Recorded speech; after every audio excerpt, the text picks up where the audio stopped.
मेरी आवाज आ रही है पीछे? सभी को जय मसीह की। और आज हम वचन सीखेंगे। इन शॉर्ट तो पहले मैं बताऊंगी उद्धार के बारे में, उद्धार क्यों है, क्या है, ठीक है। थोड़ा सा बाद में हम बपतिस्मे की शिक्षा के बारे में जाएंगे। तो उद्धार शब्द जो है, सैल्वेशन कहाँ से आया वो कहानी थोड़ी सी मैं बताऊंगी, ठीक है। और क्यों हमें उद्धार लेने की जरूरत है, ठीक है। तो पहले जब हम देखते हैं कि उत्पत्ति की पुस्तक में जब हम पढ़ते हैं, परमेश्वर ने क्या किया, सारी सृष्टि की रचना करने के बाद क्या किया, परमेश्वर ने अपनी स्वरूप और समानता में किसको बनाया, आदम को बनाया। और फिर आदम की पसली से किसको बनाया, हव्वा को बनाया। तो जब आदम और हव्वा को परमेश्वर ने बनाया तो परमेश्वर की स्वरूपता और समानता में मतलब परमेश्वर के आत्मिक गुणों के साथ वो क्या हुए थे, सृजे गए थे, ठीक है। और परमेश्वर का आत्मा वहाँ डेली उनके साथ सहभागिता को करता था, मीन्स उनसे मिलने आता था। हालेलुया। तो आदम और हव्वा क्या थे, आत्मिक प्राणी थे। वो आत्मा में परमेश्वर को देख सकते थे, सुन सकते थे, ठीक है। फिर क्या हुआ, परमेश्वर ने उन्हें पूरे अधिकार के साथ अदन के बगीचे में रखा था। हालेलुया। और शाम के समय में परमेश्वर उनसे प्रतिदिन मिलने आते थे। परमेश्वर ने उन्हें पूरे उस बगीचे पे, जो छोटा सा स्वर्ग है उसका एक पैटर्न है, ठीक है, कि अदन के बगीचे में पूरा अधिकार दिया हर एक वस्तु पे, चाहे वो पेड़ पौधे हो, उनकी फल हो, चाहे वो पशु पक्षी हो। परमेश्वर ने आदम को क्या दिया, उनके नाम रखने का, उन पर प्रभुत्व करने का अधिकार दिया। हालेलुया। परमेश्वर ने एक ब्लेसिंग दी कि फलो फूलो, पृथ्वी को क्या करो, पूरी पृथ्वी में समाज जाओ, उस पर क्या करो, अधिकार को रखा। तो परमेश्वर ने पूरा अधिकार मानव जाति को दे दिया था, आदम और हव्वा को दे दिया था। और उन्हें कोई रिस्ट्रिक्शन नहीं था, वो कुछ भी वहाँ कर सकते थे। परमेश्वर ने पूरा अधिकार किसको दिया था, आदम और हव्वा को। लेकिन परमेश्वर ने सिर्फ एक इंस्ट्रक्शन दिया था उन्हें, एक बात को बोला था कि सारे पेड़ के फलों में से आप खा सकते हैं, लेकिन जीवन और मृत्यु का जो एक पेड़ था और एक भले बुरे थे ज्ञान का पेड़ था वहाँ। तो परमेश्वर ने कहा कि जो भले और बुरे के ज्ञान का पेड़ है उसका फल तुमको नहीं खाना है, ठीक है। परमेश्वर ने वो आज्ञा को दिया। तो क्या हुआ, जो लूसीफर है, जो इब्लीस है, जो गिराए हुए दूतों में से, हालेलुया। और इब्लीस के बारे में जब हम यहेजकेल के बारे में पढ़ते हैं या यशायाह के बारे में पढ़ते हैं, इन नबियों ने बताया कि जो इब्लीस है, जो लूसीफर है, वो क्या था, प्रधान स्वर्गदूत था। स्वर्ग में क्या था, वो सबसे सुंदर था। परमेश्वर की क्या करता था, स्तुति करता था, वर्शिप करता था, ठीक है। एक दिन उसके मन में ये थॉट आया कि मैं परमेश्वर के बाद नेक्स्ट मैं ही तो हूँ, है ना। और उसके अंदर उसने क्या सोचा कि मैं अपने सिंहासन को परमेश्वर के सिंहासन से भी क्या करूँगा, ऊंचा करूँगा, परमेश्वर की मैं तुल्य हो जाऊंगा, ठीक है। और उसने कुछ स्वर्गदूतों को लेके परमेश्वर से क्या किया, विद्रोह को किया। और परमेश्वर ने क्या किया, उसे गिरा दिया। तो क्या हुआ, कुछ फॉलन एंजल्स थे जो लूसीफर के साथ थे, उन्होंने देखा कि परमेश्वर ने क्या किया है, अब मिट्टी से क्या किया है, एक सृष्टि को बनाया है, उसे अपनी समानता में बनाया है, ठीक है। तो और परमेश्वर उनसे प्यार करता है, उनके साथ क्या करता है, सहभागिता को रखता है, फेलोशिप करता, मीटिंग करता है। तो क्या उसने क्या किया, उसने सोचा क्योंकि मैं गिराया गया हूँ, तब मैं इन्हें भी क्या करूँगा, गिराऊंगा। हालेलुया। और वो क्या आया उस बगीचे में और हवा से बातें करने लगा, ठीक है। धीरे धीरे बातें करने लगा, फुसफुसाने लगा। और उसने क्या करके उसे मैनिपुलेट करके क्या किया, इस बात को एग्री करने के लिए कि नहीं, जैसा परमेश्वर बोलते वैसा नहीं है ना। परमेश्वर ने बोला था कि सब कुछ तुम खा सकते हो, सिर्फ इस भले बुरे के ज्ञान के वृक्ष के फल में से मत खाना। अगर तुम खाओगे तो तुम क्या होगे, निश्चय ही मर जाओगे। परमेश्वर ने बस इतना ही बताया था, क्योंकि वो स्पिरिचुअली इतने पे चोर नहीं थे कि उन बातों को समझे कि क्यों, ठीक है। तो बस उन्हें एक आज्ञा दी गई थी, लेकिन वो उस आज्ञा का प्रकाशन नहीं रखते थे।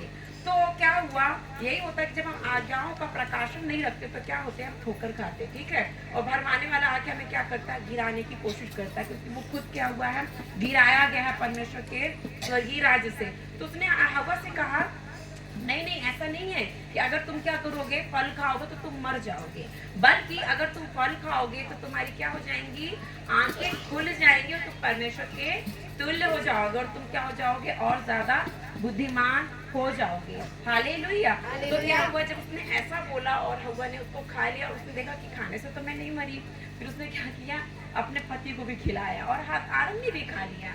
लेकिन खाने के बाद क्या हुआ, उनको ऐसा लगा कि उन्हें रियलाइज हुआ, उनकी वो आंखें खुल गई और क्या उन्हें रियलाइज हुआ कि वो नंगे हैं, क्योंकि उस समय में निर्वस्त्र थे, क्योंकि वो आत्मिक स्वभाव में थे। हालेलुया। तो वो आत्मा में थे, ठीक है, स्वर्गीय देह में थे, महिमा की देह में थे। और जब बाइबल के स्कॉलर से वो बताते हैं, जब उन्हें परमेश्वर ने रचा था तो उनके अंदर से क्या होता था, बहुत लाइट निकलता था। हालेलुया। बहुत वो प्रकाशमान होते थे, बहुत ज्यादा प्रकाशमान होते थे। और परमेश्वर शाम को उनसे मिलने आता था, ठीक है। तो पूरी क्या थे, एक दैवीय देह में थे, एक डिवाइन बॉडी में थे। हालेलुया। हमारे जैसे मिट्टी में नहीं थे, भले वो बनाए गए मिट्टी से थे, लेकिन परमेश्वर ने उनकी नथनों में, उनकी नाक में अपनी श्वास को फूका था। हालेलुया। और क्या करा था, परमेश्वर ने अपनी ही आत्मा को उसमें डाला था। तो तीनों स्वभाव में, देह, प्राण और आत्मा, तीनों स्वभाव में तो थे, लेकिन वो क्या थे, पूर्णता क्या थे, वो स्वर्गीय स्वभाव में थे, आत्मिक स्वभाव में थे। उनके अंदर से क्या करते था, प्रकाश निकलता था। हालेलुया। वो ज्योति की संतान थे। हालेलुया। क्योंकि हमारा पिता अगम ज्योति में रहता है, वो ज्योति का परमेश्वर है। लेकिन जब उन्होंने फल को खाया तो मरे नहीं, बल्कि क्या हुआ, उन्हें रियलाइज हुआ कि वो निर्वस्त्र है, ठीक है। और फिर क्या हुए, जैसे ही परमेश्वर के आने का समय हुआ तो क्या हुआ, अपने आप को पेड़ के पीछे क्या करने लगे, छुपाने लगे, और पत्तों को लेके अपने जो है प्राइवेट पार्ट्स को, गुप्त अंगों को क्या करने लगे, ढांकने लगे। हालेलुया। तो जब परमेश्वर वहाँ आया तो परमेश्वर ने पूछा कि तुम छुप क्यों रहे हो, तुम कहाँ हो आदम, तुम कहाँ हो। तो उसने कहा कि परमेश्वर, मैं पेड़ के पीछे छुप रहा हूँ। क्यों छुप रहे हो, क्योंकि मैं नंगा हूँ। तो तुम्हें किसने बताया कि तुम नंगे हो। हालेलुया। क्या तुमने उस फल को खा लिया क्या। तो उसने, आदम ने क्या किया, ब्लेम किया हवा पे। नहीं नहीं नहीं, उस स्त्री को जिसे तूने मुझे दिया था सहायक बोल के, उसने मुझे खिला दिया, ठीक है। फिर स्त्री ने क्या कहा, ब्लेम करके, दोष लगा के, कि नहीं नहीं नहीं नहीं, मैंने नहीं, उस सर्प ने जिसे तूने स्वर्ग से फेंका था, उसने आके मुझे कहा और मैंने खा लिया। और परमेश्वर ने क्या किया, पहली बार हमारा परमेश्वर जो है प्रियो, वो आशीष का परमेश्वर है। हालेलुया। वो श्राप का परमेश्वर नहीं है, वो प्रेमी परमेश्वर है। लेकिन प्रेमी होने के साथ साथ, आशीष का पिता होने के साथ साथ, वो एक न्यायी परमेश्वर भी है। जब उसने अपने प्रधान स्वर्गदूत को, अपने अति प्रिय स्वर्गदूत को, जो 24 आवर्स बिना रुके उसकी महिमा करता था, उसकी आराधना करता था, पवित्र पवित्र सेनाओं का यहोवा पवित्र, ऑल टाइम उसकी वर्शिप करता था, जब उसके साथ उसने न्याय किया, उसे नहीं छोड़ा, उसे स्वर्ग से गिरा दिया, तो फिर परमेश्वर के लिए भी ये लाजमी था कि वो क्या करे, कि अपने स्वरूप और समानता में बनाए गए उस मनुष्य जाति को भी क्या करे, न्याय के साथ क्या करे, बर्ताव करे। हालेलुया। तो परमेश्वर ने क्या करा, सबसे पहले क्या किया, उस सर्प को, हालेलुया, लूसीफर को क्या किया, श्राप दिया, फिर हव्वा को, और फिर आदम को, ठीक है। लेकिन गिराए हुए दूतों में और मनुष्य में एक अंतर है। जब स्वर्गदूत ने गलती करी, जब वो गिराया गया, उसने माफी नहीं, हालेलुया, उसने पश्चाताप नहीं किया, उसने माफी नहीं मांगी, ठीक है।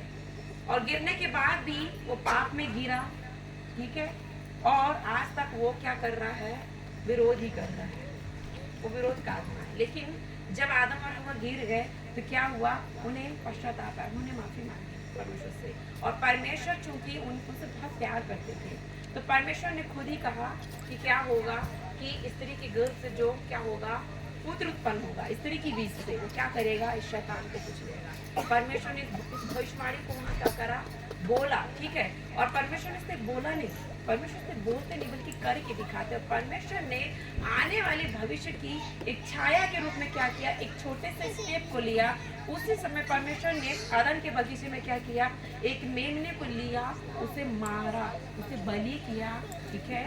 और क्या किया, उसके चमड़ों को निकाल के उन्हें वस्त्र करके उनके नग्नता को ढांकने के लिए परमेश्वर ने क्या किया, दे दिया, ठीक है। तो ये कहानी थी, ये एक वाकया था, ये एक उदाहरण था परमेश्वर के आने वाले भविष्य काल के उद्धार के प्रक्रिया के बारे में। ओके, समझ रहे हैं आप लोग, ठीक है। और ये ही कि मेमने को मारना, उसका लहू बहाना और उसके चमड़ों को लेके क्या करना, आदम और हव्वा को ढांकना, ये आने वाली मसीह की क्या था, प्रतिरूप था। हालेलुया। क्योंकि जब यीशु मसीह को पहली बार यूहन्ना ने देखा, उसने कहा उसे देख के कि ये जगत का मेमना है जो क्या करता है, परमेश्वर का मेमना जो जगत के पापों को उठा लेगा। हालेलुया। और ये वही यूहन्ना बपतिस्मा देने वाला है जो परमेश्वर की पुकारने वाली आवाज के रूप में यीशु मसीह के पहले आ खड़ा हुआ। और क्या किया उसने? सबसे पहले क्या करा कि उसने इजराइलियों के बीच में क्या करना? इस प्रचार को करना कि मन फिराओ, परमेश्वर का राज निकट आ गया है। मन फिराओ, ठीक है, स्वर्ग का राज ही निकट आ गया है। तो यूहन्ना एक गवाही देने वाले के रूप में क्या हुआ? इजराइलियों के बीच में क्या हुआ? एक भविष्यवक्ता करके आया और उसने आने वाले उद्धारकर्ता की क्या की? गवाही दी। उसने उसके मार्ग को तैयार किया। हालेलुया। और परमेश्वर ने उसके द्वारा एक महान सेवकाई को दिया। वो क्या था? मन फिराओ, पापों से मन फिराओ करना, ठीक है, पापों से क्षमा मांगना और क्या करना? मुक्ति प्राप्त करने के लिए जल में डूब के बपतिस्मा लेना। इस महान सेवकाई में परमेश्वर ने क्या किया? यूहन्ना बपतिस्मा देने वाले, उसका नाम ही यूहन्ना बपतिस्मा देने वाला, क्योंकि वो क्या करता था? बपतिस्मा देता था। लेकिन जब हम सोचते हैं कि बपतिस्मे की सेवकाई ठीक यीशु के पहले से ही आई, ठीक है, और यहूदी लोग लेते थे। यहूदियों का एक क्या है? ये धर्म की क्या है? ये एक प्रक्रिया है, ठीक है, शुद्धिकरण की एक प्रक्रिया। ऐसा नहीं है। जब आप पुराने नियम में जाएंगे तब भी बपतिस्मा था, लेकिन वो उस पर उतना प्रकाशन नहीं है, उस पर उतना लोगों ने प्रचार नहीं किया, उसे लोगों ने सिंसियरली नहीं लिया। अगर हम पुराने नियम को देखते हैं तो पुराने नियम में धार्मिकता को पूरा करने के लिए 3 कार्य होते थे, ठीक है, 3 स्टेप्स थे। पहला, वो लोग क्या करते थे? सर्कमसिजन कराते थे, खतना कराते थे, जो कहाँ से शुरू हुआ? वो अब्राहम ने लेके आया, ठीक है, अब्राहम पर परमेश्वर ने उस प्रकाशन को दिया। तो पहला, यहूदी लोग या इजरायली लोग या परमेश्वर के लोग जो परमेश्वर पे विश्वास करते थे, अनदेखे अनजाने परमेश्वर पे, वो पहला क्या करते थे? धार्मिक होने के लिए या उद्धार पाने के लिए सर्कमसिजन कराते थे, मतलब खतना कराते थे, ठीक है, शरीर की शुद्धिकरण के लिए। दूसरा, वो क्या करते थे? बपतिस्मा लेते थे जल में डूब के शुद्धिकरण करने के लिए। तीसरा, वो क्या करते थे? बलि चढ़ाते थे। और जब लेवी व्यवस्था की पुस्तक आप पढ़े, इसमें डिटेल्स में कौन कौन सी बलियां होती थी, वो मेरा टॉपिक नहीं है। तो पहला कि उन्होंने खतने की विधि को रखा, क्या बोल के रखा? कि अपने उद्धार के एक प्रकटीकरण के लिए कि अब हम इस ही परमेश्वर को मानेंगे। क्योंकि आप लोगों को पता है जब अब्राहम बुलाया गया तो वो क्या था? वो भी अन्य जाति था। हालेलुया। वो भी मूर्तिकार, उनके पिता थे, मूर्तियों को बनाते थे, बेचते थे और उनकी ही आराधना करते थे। तो अब्राहम भी जीवित परमेश्वर, स्वर्ग के परमेश्वर यीशु को नहीं जानते थे। लेकिन अब्राहम भी अन्य जातियों में से आया और क्या हुआ? परमेश्वर ने उसे दर्शन के द्वारा क्या किया? बात किया। हालेलुया। और उसे वहां से निकाल के प्रतिज्ञा के देश में लेके आया, ठीक है। और परमेश्वर ने क्या किया? जब उसने परमेश्वर पे ईमान को लेके आया, हालेलुया, उस पे जब उसने विश्वास को किया, अपने विश्वास को दर्शाने के लिए उसने क्या किया? खतने की विधि को आरंभ किया। हालेलुया। लेकिन बाइबल क्या बोलती है कि खतने के द्वारा नहीं, बल्कि क्योंकि उसने विश्वास किया उस परमेश्वर पे। हालेलुया। तो विश्वास के द्वारा अनुग्रह से परमेश्वर ने उसे क्या किया? उसे धर्मी ठहराया स्वर्ग की पुस्तक में, और उसे क्या कहा? विश्वासियों का पिता ठहराया। हालेलुया। समझ रहे? तो जो फादर ऑफ फेथ है, जो फर्स्ट फादर है, जो मसीह में विश्वास पे लेके आया, वो कौन है? अब्राहम। हालेलुया। तो अब्राहम ने अनदेखे अनजाने परमेश्वर पे जो उस पर प्रकट हुआ, उस पर उसने विश्वास किया, उसके पीछे चला। हालेलुया। कोई सोएगा नहीं, सारे लोग आंखें खोल लीजिए, ध्यान से सुनिए। मुझे पता है कि आप लोग ये सब चीजें जानते हैं, लेकिन अगर मैं ये चीजें नहीं दोहराऊंगी तो आगे आने वाली चीजें आप लोगों को कठिन लगेगी। हालेलुया। और हो सकता है कि कुछ लोग नए हैं जिन्हें ये शिक्षा नहीं मिली है, या जो लोग ऑनलाइन सुनेंगे आने वाले दिनों में ये चीजें समझ में आनी चाहिए, ठीक है। तो यहूदी लोग या इजरायली लोग सबसे पहली विधि जो पूरा करते थे धार्मिकता को पूरा करने के लिए, या उद्धार को या मोक्ष को पाने के लिए, बख्शाइश को पाने के लिए, स्वर्ग में जाने के लिए, वो पहला क्या था? विश्वास करके खतना लेना, ठीक है, खतना कराते थे वो अपने दिन में। दूसरा, बपतिस्मा। तो बपतिस्मे की सेवकाई जो पुराने नियमों तक क्लियर पिक्चर नहीं है, लेकिन कहीं कहीं जो बाइबल स्कॉलर्स है वो बताते हैं कि जब एक याजक या महायाजक, जब महायाजक क्या करता था? भेंट को लेके, बलि को लेके, क्योंकि तीसरी सेवकाई क्या थी? भेंट को चढ़ाना, बलि को चढ़ाना। जब वो लेके जाता था तो क्या होता था कि आंगन के बाहर एक हौदी रखी होती थी जिसमें पानी होता था। तो सबसे पहले क्या करता था? अपने हाथों को धोता था। तो हौदी में पानी को धोकर शुद्ध किया जाना भी एक बपतिस्मे का एक क्या था, छाया, हालेलुया, एक प्रारूप है, हालेलुया। और पुराने नियम में भी लोग क्या करते थे, एक छोटा सा कुंड बनाते थे, ठीक है। क्योंकि ये एग्जाम्पल मैं दूंगी तो आपको और अच्छे समझ में आएगा कि बपतिस्मा क्यों लेना है, ठीक है। तो कुंड बनाते थे, उसे मेगवे बोलते थे, और उस कुंड में जब उतरा जाता है, वो एक स्नान का कुंड था, उसमें 5 सीढ़ियां होती थी, 5 स्टेयर्स होते थे, और जो 5 नंबर जो होता है परमेश्वर के अनुग्रह का नंबर होता है, हालेलुया। जैसे कि इफिसियों की पत्री 2:8 जब आप पढ़ेंगे तो उसमें लिखा है कि और विश्वास से अनुग्रह ही के द्वारा तुम्हारा उद्धार हुआ। तो जो उद्धार है वो अनुग्रह के द्वारा हुआ, परमेश्वर के अनुग्रह के द्वारा, और जब हमने उस पर विश्वास किया, हमारे धर्म के कामों के द्वारा नहीं। तो पुराने नियम में भी ये एक चिन्ह था, वहां था बपतिस्मा, ठीक है। ये कोई नया चीज हम आप लोगों को नहीं सिखाते हैं, ठीक है। पुराने नियम में भी लोग इसको जानते थे और उसको करते थे। जब एक स्त्री, जो उसका विवाह होने वाला होता था, जब उसकी एंगेजमेंट हो जाती थी किसी व्यक्ति से, जब एंगेजमेंट हो जाता था तो क्या करती थी, वो आके अपने वस्त्रों को उतार के क्या करती थी, उस कुंड में जाती थी, पूरे वस्त्र बाहर उतार के उस कुंड में उतरती थी, 5 सीढ़ियों के द्वारा उसमें स्नान करके अब वो फिर बाहर आके नए वस्त्रों को पहनती थी। इसका मतलब ये था कि अब से एंगेजमेंट होने के बाद मेरे जो पुराने वस्त्र जो मैंने उतार दिए, इट मीन्स जो पुराना जीवन जो था उसको मैंने क्या करा, उतार दिया।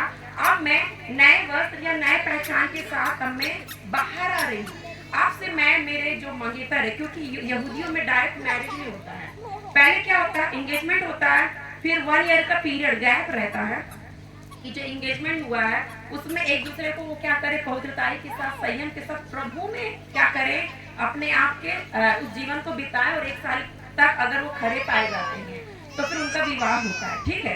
तो जब अगर एंगेजमेंट हो गया और उसने आके मिगवे के कुंड में स्नान कर लिया, इट मीन्स उसने अपने आप को समर्पित कर दिया अपने मंगेतर के लिए कि अब मैं उसी की हूँ, अब मुझे उसी के साथ रहना है, और पुराने सारे कनेक्शन, सारे रिलेशनशिप, सारी आदतों को मुझे बदलना है। और इस 1 ईयर के पीरियड में वो क्या करती थी, अपने मंगेतर, उसके कल्चर को, उसके घर की विधि को, उसकी परंपरा को सीखती थी, समझ रहे हैं, ठीक है।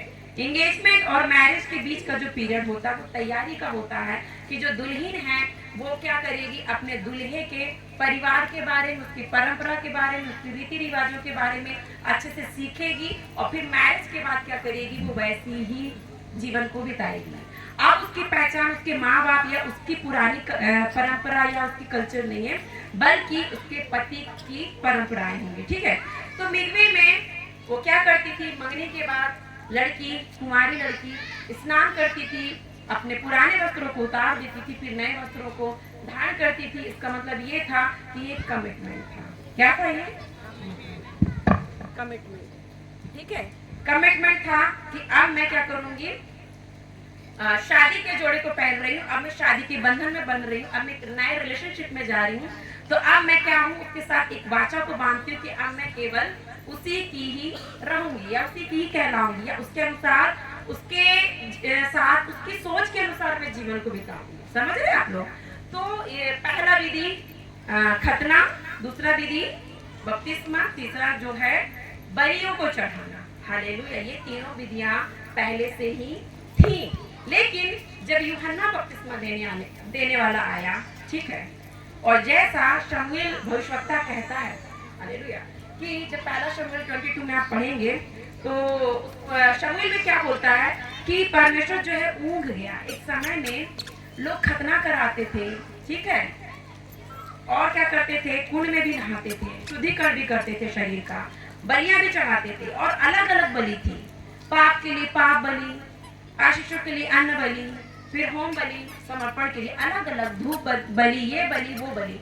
तो उन्होंने क्या किया, उद्धार को और पश्चाताप को, जो मेन उद्देश्य का पीछे था, और क्या किया, धर्म के कामों को आगे कर दिया, हालेलुया। क्या ये नहीं थी कि पश्चाताप कर रहे, एक बार नहीं था कि अपने आप को छुटकारे के क्या करते थे, रोशनी को या एक बदमाश को क्या करते थे, तो के या के द्वारा करते थे, बनाते थे, ठीक है, क्योंकि उस टाइम जानते थे, उस पति को जब परमेश्वर ने आदम के बगीचे आदम और उसके कार्य किया कि तुम पाप से मुक्ति के लिए जिस परमेश्वर ने क्या किया, एक बार बलि किया था, उनको भाग सब जानते हैं, बिना हुआ उधार नहीं, हमारा प्राण है कि मतलब प्राण जब साथ नहीं करते चीजें चाहिए, वो इस बात को जानते थे कि लहू बहाए बिना तारा नहीं है। तो हर साल क्या करते थे, इसमें एक बात जब वो करते थे किबिर में आते थे क्या लेते पाबली को चढ़ाया करते, लेकिन चूंकि खड़ा भी रहे हैं वो बच्चे ले रहे हैं और क्या करें इसमें वो छुट्टी का सच है, ठीक है। फिर क्या हो रहा कि कभी कभार बपतिस्मा भी ले रहे हैं और क्या करें पहले चढ़ा रहा पाप में कुरान में आप जो कोई देखा लिखा सारे वो पाप नहीं, हालेलुया। तो आप एक छुड़ाने के लिए भी बता देते, लेकिन पाप का स्वभाव के अंदर क्या रहता था, बना रहता। फिर यीशु के आगे बपतिस्मा देने वाली ना उस वक्त खड़ा हुआ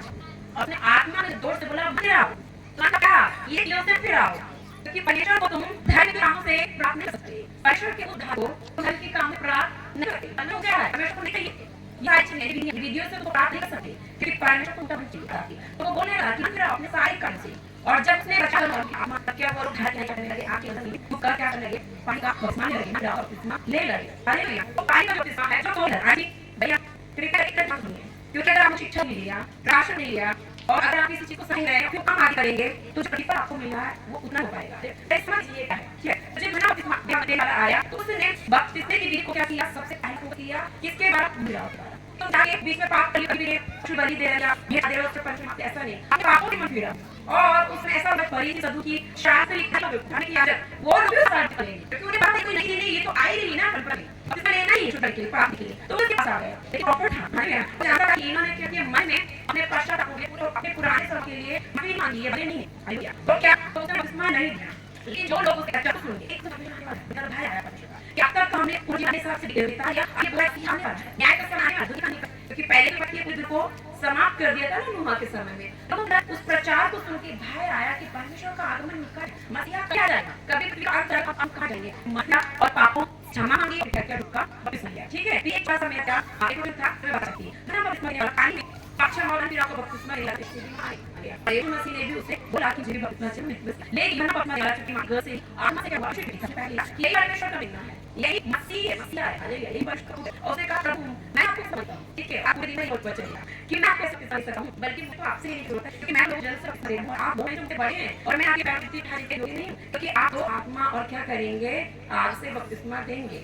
लेकिन यीशु मसीह क्या है, हमल से वो हालेलुया, वो दीन हालेलुया, वो दीन परमेश्वर याजकों का आदर करते हैं, हालेलुया, आदर करता है परमेश्वर। यीशु मसीह ऐसा होने दे, हमें तो क्या है इसी रीति से पूरी है।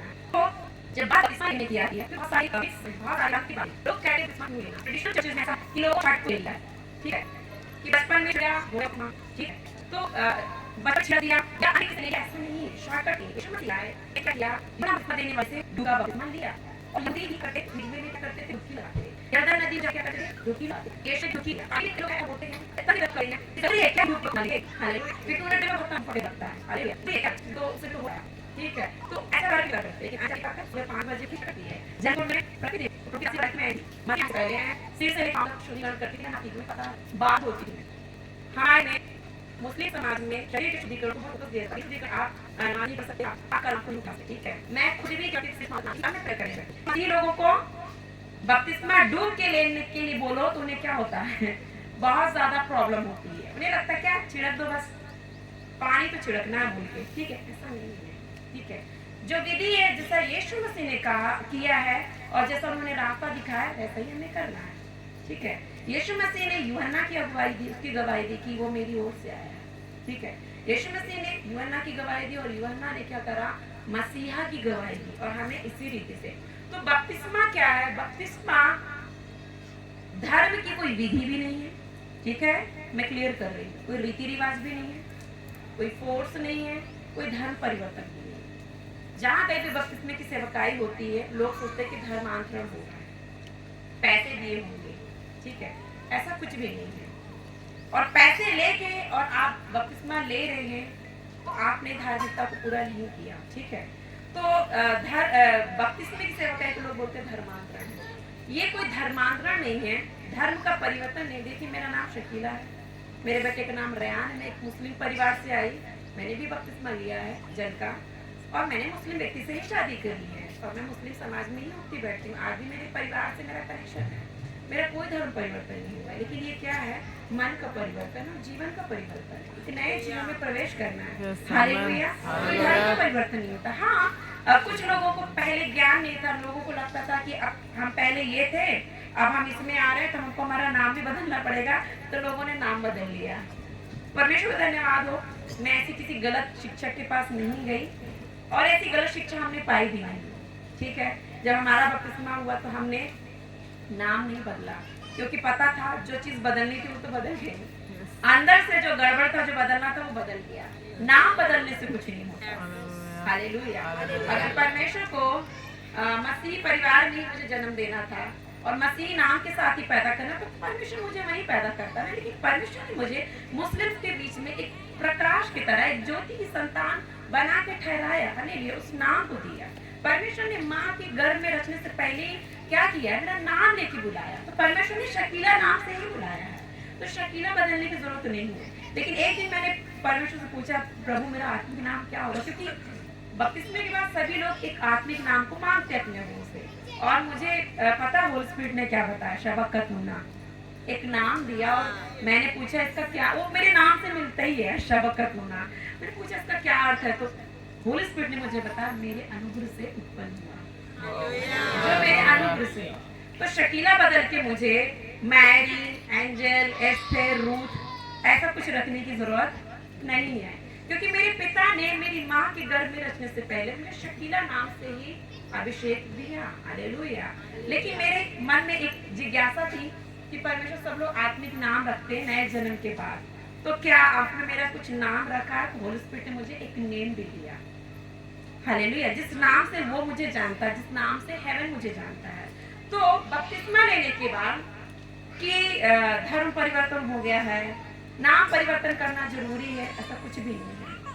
ठीक है, कल्चर बदल जाएगा, ऐसा कुछ भी नहीं है। समाज बदल जाएगा, जाति बदल जाएगी, ऐसा कुछ भी नहीं। ठीक है, बपतिस्मा क्या है? सिर्फ एक हमारे विश्वास का प्रगटीकरण है। बपतिस्मा जो शब्द है, अगर हम देखेंगे तो यूनानी जो ग्रीक लैंग्वेज है उसके बैप्टिजो या बैप्टो वर्ड से आता है। उसका मतलब होता है इमर्ज इन वाटर। ठीक है, पानी में डुबाना। ठीक है, तो पानी में डुबाने का क्या मतलब है?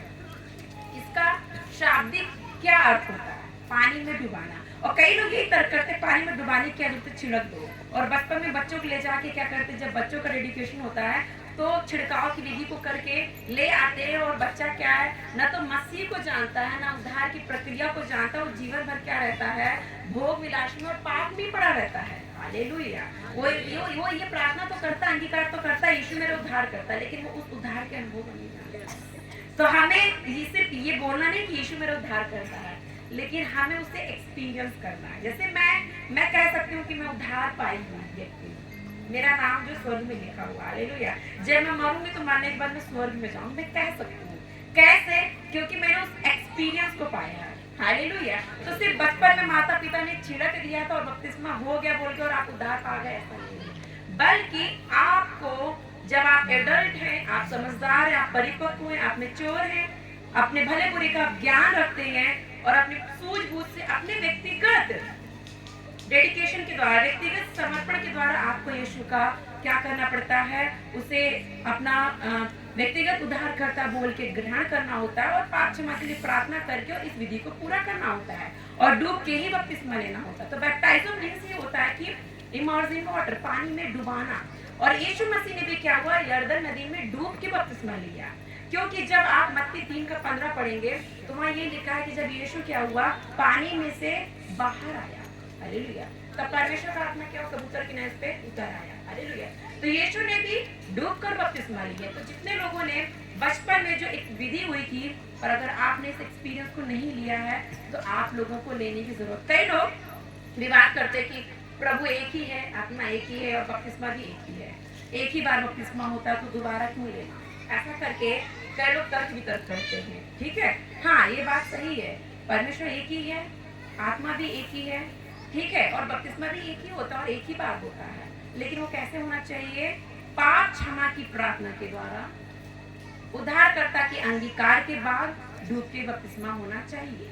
क्योंकि जैसा मैंने पहले उदाहरण बताया कि एक कुमारी लड़की जब वो क्या होती है, मंगनी हो जाती है, तो शादी के बाद के, विवाह के बाद के जीवन के लिए अपने आप को तैयार करने के लिए समर्पित करती है इस चिन्ह के द्वारा कि अब मैं पानी में डूब गई, मैं पुराने जीवन को लेकर डूब गई, अब मेरा पुराना जीवन क्या हो गया? वॉश आउट हो गया, अब मैं क्या हूँ, स्वच्छ और शुद्ध होके नए विवेक से, नए देह को लेके, नए जीवन को लेके बाहर आती हूँ। अब मैं मेरे पति के साथ पूरे जीवन को बिताऊंगी, उसके साथ पूरी ईमानदारी से ईमानदार रहूंगी। यही तो बपतिस्मे की विधि है कि जब बपतिस्मा कैसे दिया जाता है। बपतिस्मा कोई ब्रेन वॉश नहीं होता है। लोग सोचते हैं बपतिस्मा दिया मतलब कुछ जादू कर दिया, कुछ मंत्र को फूंक दिया और लोगों को क्या करते हैं, वशीकरण कर लेते हैं। ऐसा कुछ भी नहीं होता है। वहाँ कोई जादू टोना, ब्लैक मैजिक, कोई भी विचक्राफ्ट कुछ भी नहीं होता है। वो एक सिंपल सा प्रोसेस है कि जो याजक है, जो पादरी है, क्या करेगा, जिसने ये बोला कि मैं अंगीकार करता हूँ कि मैं पापी हूँ और यीशु मेरे पाप के लिए क्रूस पे चढ़े और मेरे लिए मारे गए, गाड़े गए और तीसरे दिन जी उठे। मैं पवित्र शास्त्र के इस बात पर, इस वचन पर विश्वास करता हूँ और मैं बपतिस्मा लेने के लिए अपने आप को बोलता हूँ, आपको ठीक है समर्पित करता हूँ। तो जब उन्हें पानी में डुबाया जाता है, पिता पुत्र पवित्र आत्मा के नाम से, तो जब डुबाया जाता है तो ये बोल के कि वो खुद बोलता है कि मैं विश्वास करता हूँ कि जब मैं डुबाया जाऊंगा, इट मीन जैसे यीशु मसीह क्या हुआ, मेरे पापों को लेके क्या हुआ, क्रूस पे मर गया और क्या हुआ, वो गाड़ा गया और तीसरे दिन जी उठा। तो जब मैं क्या करूंगा, अपने पाप को लेके पानी में डुबाया जाऊंगा, तो पानी में डुबाए जाने का मतलब क्या होता है कि हम गाड़े जा रहे हैं। और ये बपतिस्मा जो है धर्म परिवर्तन का मृत्यु का बपतिस्मा है। हालेलुया। यही तो सीक्रेट है जो लोग नहीं समझते, वैसे गलत रीति से क्या करते हैं, बताते हैं सोशल मीडिया में। तो जो बपतिस्मा है वो धर्म परिवर्तन का नहीं, लेकिन हमारी मृत्यु का होता है कि आज से हमारा पूरा का पूरा पुराना जीवन, पुराना स्वभाव, पुरानी शकीला यीशु के नाम से क्या होगी, अब गाड़ दी जाएगी।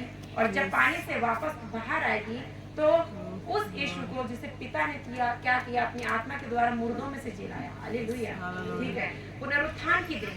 हालेलुया। क्योंकि जब यीशु क्रूस पे चढ़ाया गया तो क्या हुआ, वो शरीर में था, वो देह में था।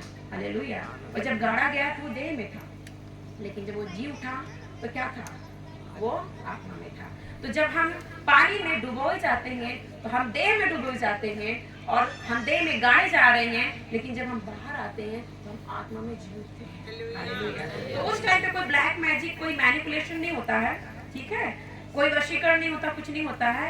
लेकिन जब हम वचन को बोलते तो चूंकि वचन क्या है, जीवित है, सामर्थ्य, दोधारी तलवार से भी ज्यादा क्या है, चोखा है, वो कार्य करता है। जैसे ही हमने वचन पे विश्वास किया, मन फिर आया और डुबाए गए, वैसे ही क्या होता है, पवित्र आत्मा क्या करता है, हमारे हृदय को नया करता है, हमारे अंदर आ जाता है। ठीक है, हमारे अंदर आ जाता है, हमारे अंदर घर बनाता है और हम आत्मिक स्वभाव में आ जाते हैं। वही काम जो अदन के बगीचे में हुआ था, वही काम यहाँ हो रहा है। क्योंकि आदम और हव्वा ने परमेश्वर की आज्ञा को तोड़ के क्या किया, आत्मिक स्वभाव में मर गए थे। परमेश्वर ने कहा था फल को खाओगे तो मर जाओगे, लेकिन उन्होंने सोचा हमने खाया और हम मरे तो नहीं। तो वो शरीर की मृत्यु नहीं थी प्रियो, वो आत्मिक मृत्यु थी कि आत्मा में क्या हुए वो लोग, वो जो प्रकाश था उनके अंदर से निकल गया, वो जो आत्मिक स्वभाव था, जो दैवी स्वभाव था, जो गॉडली नेचर था, वो निकल गया। हालेलुया। आप ना वो परमेश्वर को उन आंखों से देख सकते थे, ना वो सुन सकते थे, उस प्रेजेंस में, उस कनेक्टिविटी में, डिवाइन कनेक्शन में वो नहीं चल सकते थे। और परमेश्वर ने उन्हें क्या किया, उस रिलेशनशिप में अब वो नहीं रह सकते थे। परमेश्वर ने जब उन्हें गलती करी तो उन्हें पनिश करके पृथ्वी पे भेज दिया, स्वर्ग से पृथ्वी पे भेज दिया, वो रिलेशनशिप टूट गया। लेकिन जब बपतिस्मा कोई व्यक्ति लेता है तो इस बात का अंगीकार होता है, वो डिक्लेयर करता है कि आदम हव्वा के पाप के कारण या मानव जाति के पाप के कारण आदम के बगीचे में जो आत्मिक स्वभाव खत्म हो गया था, जो रिश्ता टूट गया था। हालेलुया। जब मैं विश्वास करता हूँ कि मैं मसीह के साथ क्रूस पे चढ़ाया जाऊंगा, मतलब पानी में डूबूंगा, और जब मैं बाहर निकाला जाऊंगा, मतलब मृतकों में से जी उठूंगा, तो क्या होगा, मेरी आत्मा जो है जिलाई जाएगी। क्योंकि रोमियो में पौलुस कहता है कि कोई भी धर्मी नहीं है, सबने पाप किया। हालेलुया। कोई भी धर्मी नहीं है, सबने पाप किया है, इट मींस सबको उद्धार की आवश्यकता है। हालेलुया। तो जब सबको उद्धार की आवश्यकता है तो सबको उद्धार के लिए बपतिस्मा की भी आवश्यकता है। ठीक है, तो जब हम बपतिस्मा लेके बाहर आते पानी में से तो पवित्र आत्मा क्या करता है, हमारे अंदर के मनुष्य को, हमारी आत्मा को, जो हमारे पाप के कारण जो बचपन से हम करते आ रहे थे, क्या करता है, उसे जिला देता है। जो पाप के कारण क्या है, जो बच्चे पाप करा करता था वो आत्मा।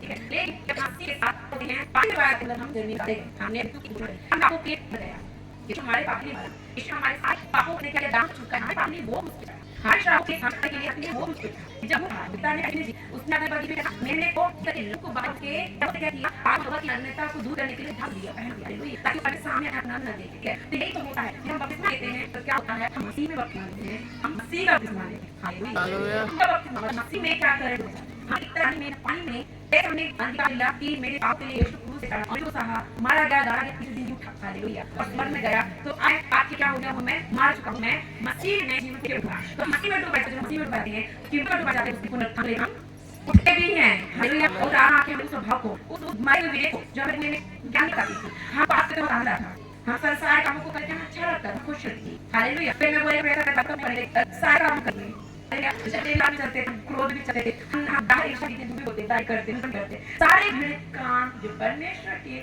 वचन और परमेश्वर के आत्मा के साथ लोग सब करते थे लेकिन जब हम बपतिस्मा लेते हैं तब पानी डालने हम मसीह का बपतिस्मा लेते हैं मसीह के साथ उसी मृत्यु को जो हमारे पापों के खुद पे हम उसको लेकर गाजा है और उसे हम करते हैं जी उठते हैं और आत्मा में डाली दिखाया कि हम लोग को दिखाई दिया और स्वर्ग कहा सब दूतों के साथ खाली हम उठाया लगा तो हम इस बात हम याद करते हैं कि हम बपतिस्मा लेंगे तो हम करें मसीह की मृत्यु का बपतिस्मा लेंगे पापों के मर आगे को हम पानी करेंगे अब आगे को हम आत्मा लेंगे आत्मा की अगुवाई करेंगे हालेलुया कन्फर्मेशन हुआ है परमेश्वर लोग लेते हैं फिर का मुंह पर सील लगाता है हालेलुया कि ये धराए हुए पता है दूसरा हम आगे देती है कुछ एक्सपीरियंस लेकिन वो उस निशान पर करती है हालेलुया ठीक देखिए आप आए वो कोई भी वो प्रार्थना कर दूसरा अपना कुछ दिला क्योंकि उस निशान उधार के निशान पर चाहिए जिके ने क्या किया बीमार किया हालेलुया और क्या हुआ परमेश्वर के जिसने भूख लगाया उसका कि भाव भाई का भूखकार जो न्याय की नहीं तो क्या हुआ परमेश्वर क्या किया श्राप दिया हां और श्राप दिया तो क्या हुआ परमेश्वर ने बोला कि बाहर क्या क्या यहाँ बैठूंगा सारे अशर में खिला रहे हैं इससे जो मुझे महिला से बाहर है और जब इतना हम देखूंगा तो परमेश्वर क्या कहती है मैं तेरे पर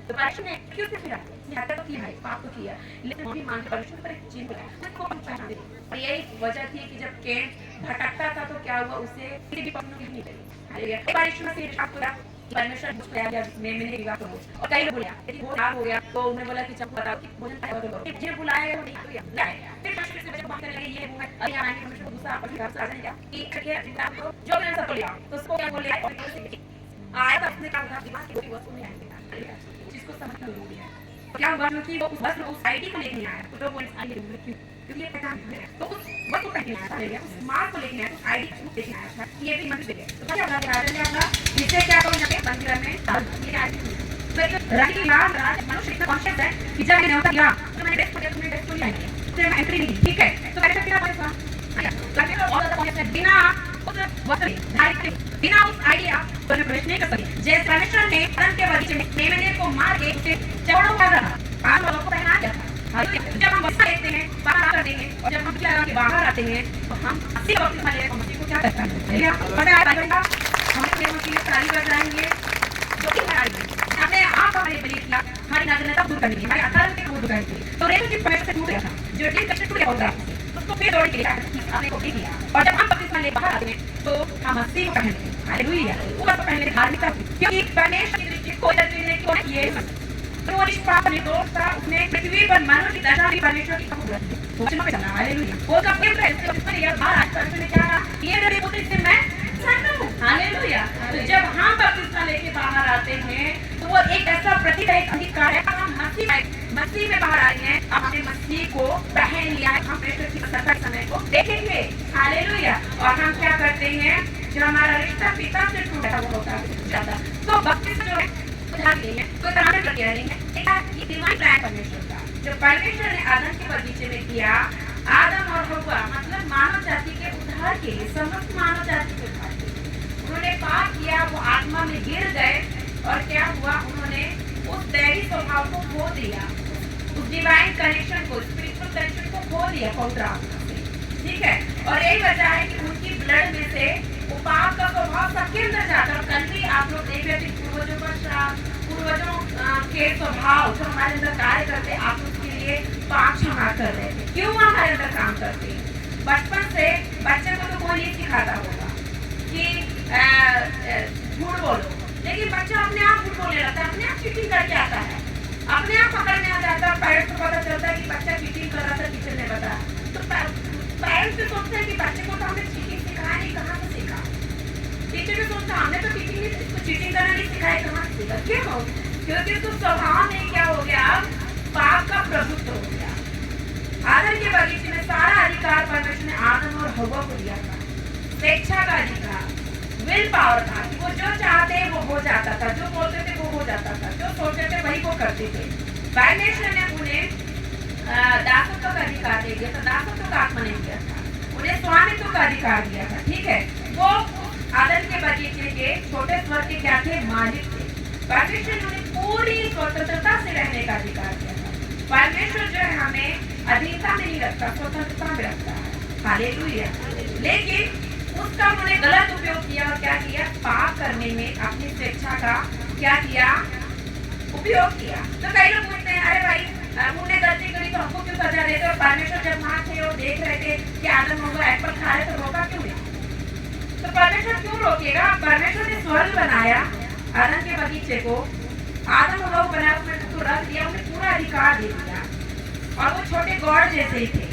ठीक है, तो परमेश्वर क्यों रोकेगा उन्हें? परमेश्वर उन्हें सेल्फ विल दी। और परमेश्वर एक प्रकार से परख भी रहते कि मैं देखता हूँ कि जो मेरे बेटे बेटियां हैं वो मेरी बात को मानते हैं या शैतान की बात को मानते हैं। लेकिन उन्होंने क्या किया? परमेश्वर को पीछे छोड़ दिया और शैतान की बात को मान के उसकी आज्ञा का पालन किया। तो चूंकि उन्होंने शैतान की आज्ञा को माना तो वहां से उनका परमेश्वर कौन हो गया? शैतान हो गया। तो उनके अंदर कौन सा स्वभाव आएगा? शैतान का। शैतान जो है बाइबल बताती है कि झूठ का पिता है, समस्त बुराई की जड़ है। हालेलुया। उत्पत्ति 6 में आप पढ़ेंगे तो परमेश्वर ने वचन में क्या कहा कि मनुष्य के मन में जो कुछ उत्पन्न होता है बचपन से वो बुरा ही होता है। क्यों? क्योंकि उनके ब्लड में ही वो स्वभाव आ गया, उनके नेचर में। माता पिता के गुण बच्चों में जाते हैं। हालेलुया। तो वो जो आदम हव्वा ने क्या किया? विरोध किया, ना क्या करी तो वो हमारे अंदर आ गया। उस स्वभाव से छुटकारा हमें मिलता है जब हम मसीह का अंगीकार करके बपतिस्मा लेते हैं, क्योंकि हम उसे पहन लेते हैं और पवित्र आत्मा हमारे अंदर आ जाता है, हमारे जीवन में प्रवेश कर लेता है। अब वो हमें परमेश्वर से जोड़ता है, अब वो हमें आत्मिक जीवन में आगे बढ़ने की क्या करता है? अगुवाई देता है। और यहूदियों का भी ये मानना था कि बिना बपतिस्मे के कोई व्यक्ति परमेश्वर की उपस्थिति में नहीं जा सकता। यही वजह था कि महायाजक और याजक जब याजकी सेवाकाई के लिए मंदिर में सेवाकाई के लिए जब एंटर करते थे तो हाथ को धोते थे, हौदी में हाथ को धोते थे, या मिघ्न में जाके स्नान करते थे, या यरदन नदी में वो लोग जाके क्या करते थे? स्नान को करते थे। तो यहूदियों का भी मानना है, सोचिए वो कितना सिंसियरली चीज को लेते हैं कि बिना बपतिस्मे के हम परमेश्वर की उपस्थिति में नहीं जा सकते, बिना बपतिस्मे के हम पवित्र आत्मा से कनेक्ट नहीं हो सकते, बिना बपतिस्मे के लोग जो हैं उस स्वर्गीय प्रकाशन को नहीं पा सकते। तो बपतिस्मा जो है हमारी खोई हुई आशीष को क्या करता है? वापस लेके आता है। हालेलुया। जो हमारी खोई हुई आशीषें, आत्मिक आशीषें हैं, उन्हें हमारे जीवन में फिर से जोड़ देता है। जब हम बपतिस्मा लेते हैं तो हमारा डिवाइन कनेक्शन फिर से बन जाता है, हम परमेश्वर से करीब हो जाते हैं पवित्र आत्मा के द्वारा।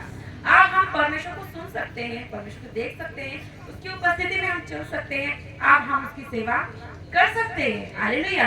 अब हम उसके प्रकाशनों को प्राप्त कर सकते हैं। ठीक है, तो ये उद्धार और बपतिस्मे के बारे में मैंने बहुत डिटेल में आप लोगों को थोड़ा सा बताया है।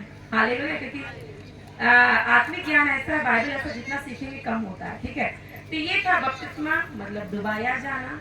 और बपतिस्मा जो है बिब्लिकल देखा जाए तो मसीह की मृत्यु का बपतिस्मा है, ना कि धर्म के परिवर्तन का बपतिस्मा है। तो मसीह की मृत्यु को हमने क्या कर लिया? पहन लिया। ठीक है, जब हम उसमें जा रहे थे और जब हम बाहर आए पानी से तो हमने उसके पुनरुत्थान को भी क्या कर लिया? पहन लिया। अब क्या है? हम मसीह में हैं। ठीक है, अब हम किसको ओढ़े हुए हैं? मसीह को। पाप के कारण हम परमेश्वर की दृष्टि में क्या थे? नग्न थे ना, उघाड़े थे हम। ठीक है, लेकिन जब हम बपतिस्मा ले लेते तो हम मसीह को पहन लेते। तो जब पिता हमें देखेगा तो मसीह के जैसा देखेगा। हालेलुया। वो पुत्र के जैसा देखेगा। हालेलुया। अब वो हमें देखेगा तो क्या करेगा? हमें वो आशीष देगा, ये मेरा प्रिय पुत्र जिसने मेरी आज्ञा को पूरी किया। हालेलुया। और पवित्र आत्मा हमें क्या करेगा? उसके ज्ञान, उसके प्रकाशन, उसकी डील और में हमें क्या करता है? बढ़ाता है। तो ये था बपतिस्मा। अब मैंने बता दिया बपतिस्मे का ऐसा कोई भी मोटिव नहीं है कि धर्म परिवर्तन किया जाए। ठीक है, तो ये बपतिस्मा था। और क्या है इसका पर्पस, इसका उद्देश्य क्या है? कि हम क्या करें? एक नई सृष्टि बन रहे हैं। अब तक हम मसीह को नहीं जानते थे, अनाज्ञाकारिता में हमने क्या किया, बहुत सारे पापों को किया, गलतियों को किया, लेकिन चूंकि आज वचन का प्रचार किया जा रहा है, हालेलुया, और जैसे जैसे आप बाइबल पढ़ते जाएंगे आपको समझ में आ जाएगा कि हमने गलतियां की और हमें उनसे क्या करने की छुटकारे की जरूरत। जैसा कि कल आप लोगों ने सीखा, बहुत सारे लोगों को नहीं पता था कि श्राप कहाँ से आया, और श्राप कहीं और से नहीं, अनाज्ञाकारिता से आता है। आदम हव्वा ने आज्ञा को तोड़ा, परमेश्वर ने श्राप दिया। तो हमारे पूर्वजों ने, हमने भी कई आज्ञाओं को तोड़ा था और क्या हुआ, हम श्रापित थे, लेकिन यीशु मसीह हमारे श्राप को लेके क्या हुआ, हमारे पापों को लेके क्रूस पे चढ़ गया। ठीक है, तो इसका उद्देश्य क्या है कि हमारे श्राप टूटे, हमें क्या मिले, उद्धार मिले और एक नए जीवन की आशीष को पाए। हालेलुया। तो ये हमने उद्देश्य को देखा। फिर हम देखते हैं कि कौन ले सकते हैं, कौन से ऐसे कैंडिडेट्स हैं जो बपतिस्मा ले सकते हैं और कब ले सकते हैं। इसके लिए हम वचन को पढ़ेंगे। और हाँ, मैंने कहा था कि बपतिस्मा क्यों लेना है, कोई विधि नहीं, परमेश्वर की आज्ञा है। क्योंकि आदम हव्वा ने एक आज्ञा को तोड़ी थी और आज्ञा तोड़ने के कारण श्रापित हो गए थे, तो परमेश्वर ने क्या किया, यीशु मसीह ने अपने पुनरुत्थान के बाद और स्वर्गारोहण के पहले, स्वर्ग में जाने से पहले एक आज्ञा को दिया। जब आप उसका मरकुस 16 का 15 से 16 पढ़ेंगे, कोई पढ़ेंगे, बपतिस्मा कोई धर्म की विधि नहीं है, ये यीशु मसीह की महान आज्ञा है जिसे हमें पूरा करना कंपलसरी है। ये कोई औपचारिकता नहीं है और ये कोई ऑप्शन भी नहीं है, करे तो भी चलेगा, नहीं करे तो भी क्या ही जाता है। हालेलुया, ये एक कमांडमेंट है। ठीक है, तो मरकुस 16 का 15 पढ़ दीजिए कोई। और उसने उनसे कहा, तुम सारे जगत में जाकर सारी सृष्टि के लोगों को सुसमाचार प्रचार करो। जो विश्वास करे और बपतिस्मा ले उसी का उद्धार होगा, परंतु जो विश्वास ना करेगा वह दोषी ठहराया जाएगा। ठीक है, और मत्ती उसका 19 का 28 का 19 पढ़ दीजिए।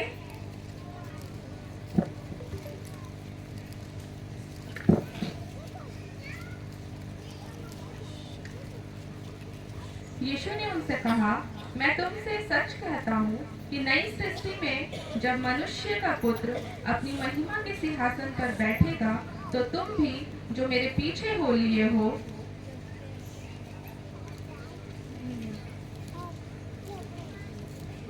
मत्ती 28 का 19।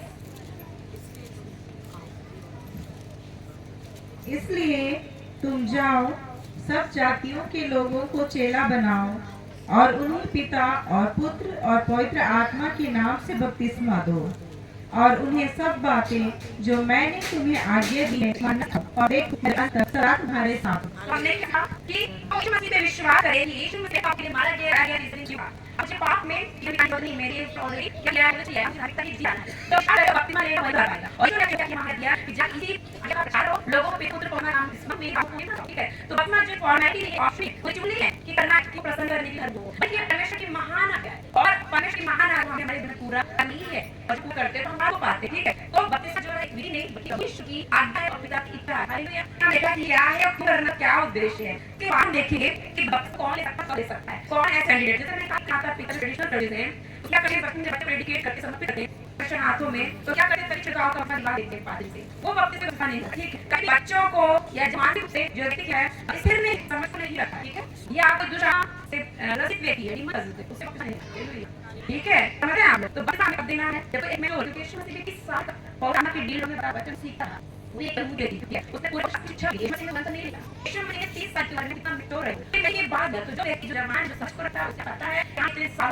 पाप में आ तैयार हूं, हमें मस्जिद चलिए तैयार हूं, हमें बुरी देखूंगा, तो जब आपके अंदर ये कसम आ जाएगी, आपको अपने अंदर आत्मा की अगुवाई में इस निर्णय को लेना, ना कि कोई पुल पे चाहता है या बपतिस्मा की सेवा की कोई मसला हो रही है तो आप भी आए अपने आप में सुना उत्तेजना में आके आप जाके बपतिस्मा की आगे सर्टिफिकेट मिल रहा बोल के बपतिस्मा की सेवा की सर्टिफिकेट मिल रही है, ये आ गया, लेकिन आपका वचन कोई संबंध नहीं, बस आपको सामने शिकायत आगे का इस वक्त नहीं पता है। तो एक जो इस शिकाओं के लिए है जो विश्वासी अच्छा विश्वासी है, फिर अगर गलतियां में आता है जो है अब अधीन रहता है, तो आत्मा के अनुसार जो भी करना रहता है, और जिसने पाप क्षमा के क्या किया है, अंगे क्या सही बता किसी बच्चे को मानसिक रूप से व्यक्ति है या किसी क्षमा से ग्रस्त व्यक्ति को कहने तो यही होता है कि उसकी लाइफ का काम निकल जाए, फिर कुछ छुटकारे के लिए कि आप उसकी लाइफ का काम छुटकारा मिल जाएगा तो आप बपतिस्मा ले। इवन कई लोग सोचते हैं कि बपतिस्मा एक हो जाएगा कि एक वो मिल जाएगा, सर्टिफिकेट मिल जाएगा, मेंबरशिप का सीट तो इस तरह से कट होंगे तो नौकरी मिल जाएगी, ठीक है, और छोड़ के एचएससी चले जाएंगे और नौकरी मिल जाएगा, काम मिल जाएगा, ठीक है, बच्चों को फ्री एजुकेशन। तो अच्छा लाभ देखिए इसमें नहीं देना है और ना अगर आप ये सोचिए कि बपतिस्मा लेने से मैं खुशी सबसे समझाऊंगा, मुझे फ्री मिल जाएगी, मेरे बच्चों को फ्री एजुकेशन आएगा, ठीक है, या फिर किसी का कोई अफेयर है, लड़की है तो शादी बप्तिस्मा लेना पड़ेगा, तो लड़की के घर वाले नहीं मांगे, तो ये बोली नाम तो है नहा के बप्तिस्मा करेंगे, फिर बढ़िया धूमधाम से शादी हो जाएगी। शादी पाने के लिए, शादी होने के लिए, फिर पाने के लिए, मेंबरशिप पाने के लिए, बल्कि हम क्या कर रहे हैं, हम स्वर्गीय राज्य में मेंबरशिप पा रहे हैं, स्वर्ग में हमारा रजिस्ट्रेशन हो रहा है। हालेलुया। जब हम पुत्र के नाम से मृत्यु का या पाप से क्षमा का बपतिस्मा लेते हैं, तो जहाँ पुत्र यीशु स्वर्गीय सिंहासन में बैठा पिता के दाहिने, हम उस अधिकार को पाते हैं, हम क्या करते हैं, सौभाग्य को पाते हैं। तो हमें उसके लिए कि हम क्या करें, मसीह में हम स्वर्गीय स्थानों में वास करेंगे, हम स्वर्ग में जाएंगे जब वो दोबारा आएगा। तो हमें ये सोच के बपतिस्मा लेना, ये नहीं कि हम क्या होंगे, एक मसीह संस्था के क्या हो जाएंगे, सदस्य बन जाएंगे, या हमें वहाँ की मेंबरशिप मिलने से वहाँ के बेनिफिट्स मिलते रहेंगे। कई लोग ये सोच के लेते हैं। तो ये बपतिस्मे का क्या है, अनादर है। बपतिस्मा इसलिए कि शादी हो जाएगी, ठीक है, और क्या है, या फिर लाभ मिलता रहेगा। और किन्हें देना है, जो मैच्योर है, जो आत्मा में क्या है, परिपक्व हो रहे हैं, जिन्होंने शिक्षा को लिया है ना। मुझे भी जब मैं विश्वास में आ गई थी, तो मुझे विश्वास में आने के 5 साल बाद बपतिस्मा दिया गया। हालेलुया। 5 साल, मुझे 4 साल तक तो रोक के रखा, जबकि मेरे अगुवे जानते थे कि मैं दृढ़ विश्वास में हूँ और मेरा पुराना स्वभाव, पुराना जीवन चला गया, मैं मसीह में हूँ।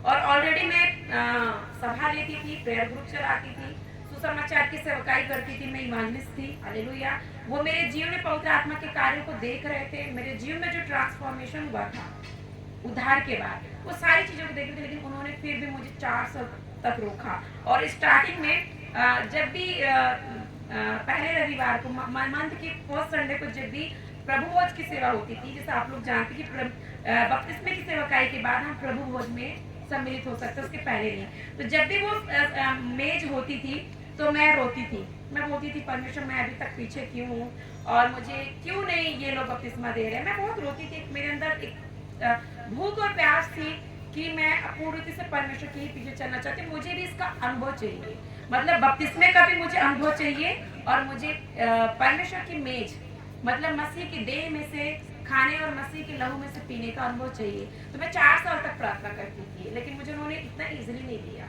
हालेलुया। क्योंकि कई बार क्या होता है, कुछ लोगों के जीवन में चंगाई छुटकारा होता है, कुछ आशीषें मिलती है, कहीं सभा में जाते हैं, सुसमाचार को सुन के विश्वास कर लेते हैं, फिर बाद में क्या होता है, जब सताव आता है तो क्या होता है, वो बैकस्लाइड हो जाते हैं। इसीलिए कई बार अगर आपके अगुवे जो याजक हैं, अगर वो आपको रोक के रख रहे हैं, तो आप प्रेशर में मत आइए, या आप चर्च छोड़ के दूसरी संस्था में मत जाइए जहाँ इजीली बपतिस्मा दे देते हैं।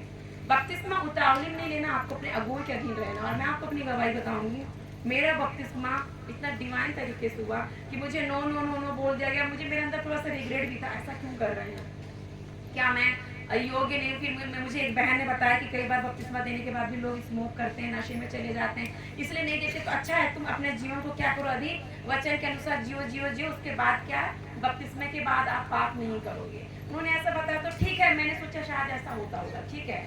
लेकिन मैं आपको बता रही हूँ, जो मैंने प्रार्थनाएं की थी वैसा ही मेरे जीवन हुआ। मैंने जिस अगुवे, क्योंकि हमारे 3 पास्टर थे, और मैंने जिस अगुवे से बपतिस्मा लेने के लिए मन में सोचा था, उसी अगुवे ने मुझे बपतिस्मा दिया। हालेलुया। और बहुत अद्भुत रीति से हमारा बपतिस्मा हुआ। और ठीक जब मेरा कोर्स कंप्लीट होने वाला था, उसके पहले उन्होंने मुझे बपतिस्मा दे दिया कि अब आपको जाके मिनिस्ट्री करनी है। तब तक वो मुझे नहीं दे, क्योंकि चूंकि मैं अन्य जाति से आई थी, घर में थोड़ा विरोध था, घर वाले उसे गलत ले सकते थे अगर उन्हें पता चलेगा तो, ठीक है। तो वो देख रहे थे मैं उद्धार पा चुकी हूँ, इवन मुझे आत्मिक बपतिस्मा भी मिल गया था और आग का भी बपतिस्मा मिल गया था, लेकिन जल का बपतिस्मा मुझे लेट दिया गया, क्योंकि वो मुझे देख रहे थे कि ये विश्वास योग्य रहेगी कि नहीं। जब उन्होंने देखा कि 4 साल हम विश्वास योग्य, और ठीक कोर्स कंप्लीट हो गया, रिलीविंग के पहले उन्होंने एकदम से डिवाइन तरीके से मुझे बपतिस्मा दिया, ठीक है। तो कई बार परखते हैं, तो आपको भी क्या करना है, अगुओं के अधीन रहना है, शिक्षा को लेते रहना है, मसीह की शिक्षाओं में जड़ पकड़ते जाना, विश्वास योग्य रहना है। हाँ, इसका मतलब ये भी नहीं है कि आपने बपतिस्मा ले लिया तो आप कंप्लीटली सिन से फ्री हो गए। बपतिस्मा का मतलब ये नहीं कि आप पाप से मुक्त हो गए, बल्कि बपतिस्मे का मतलब ये है कि आप पाप को छोड़ना चाह रहे हैं, अब मसीह में बढ़ना चाह रहे हैं। हो सकता है बपतिस्मा लेने के बाद भी आप कभी कभी गिरेंगे, हालेलुया, गिरेंगे, लेकिन इसका मतलब ये नहीं आप गिरे ही रहेंगे, क्योंकि आपको उठाने के लिए कौन रहेगा आपके अंदर, पवित्र आत्मा। वो आपको थामे रहेगा, आपको गिरने नहीं देगा। वो फिर आपको क्या करेगा, आपके हृदय को कायल करेगा, तूने गलत किया है, माफी मांग। हालेलुया। अभी 3 दिन पहले की बात है, मैं जैसे प्रेयर में बैठी मैं वर्शिप ले रही थी और पवित्र आत्मा ने जोर से मुझे डांटा और कहा तूने ये क्या किया।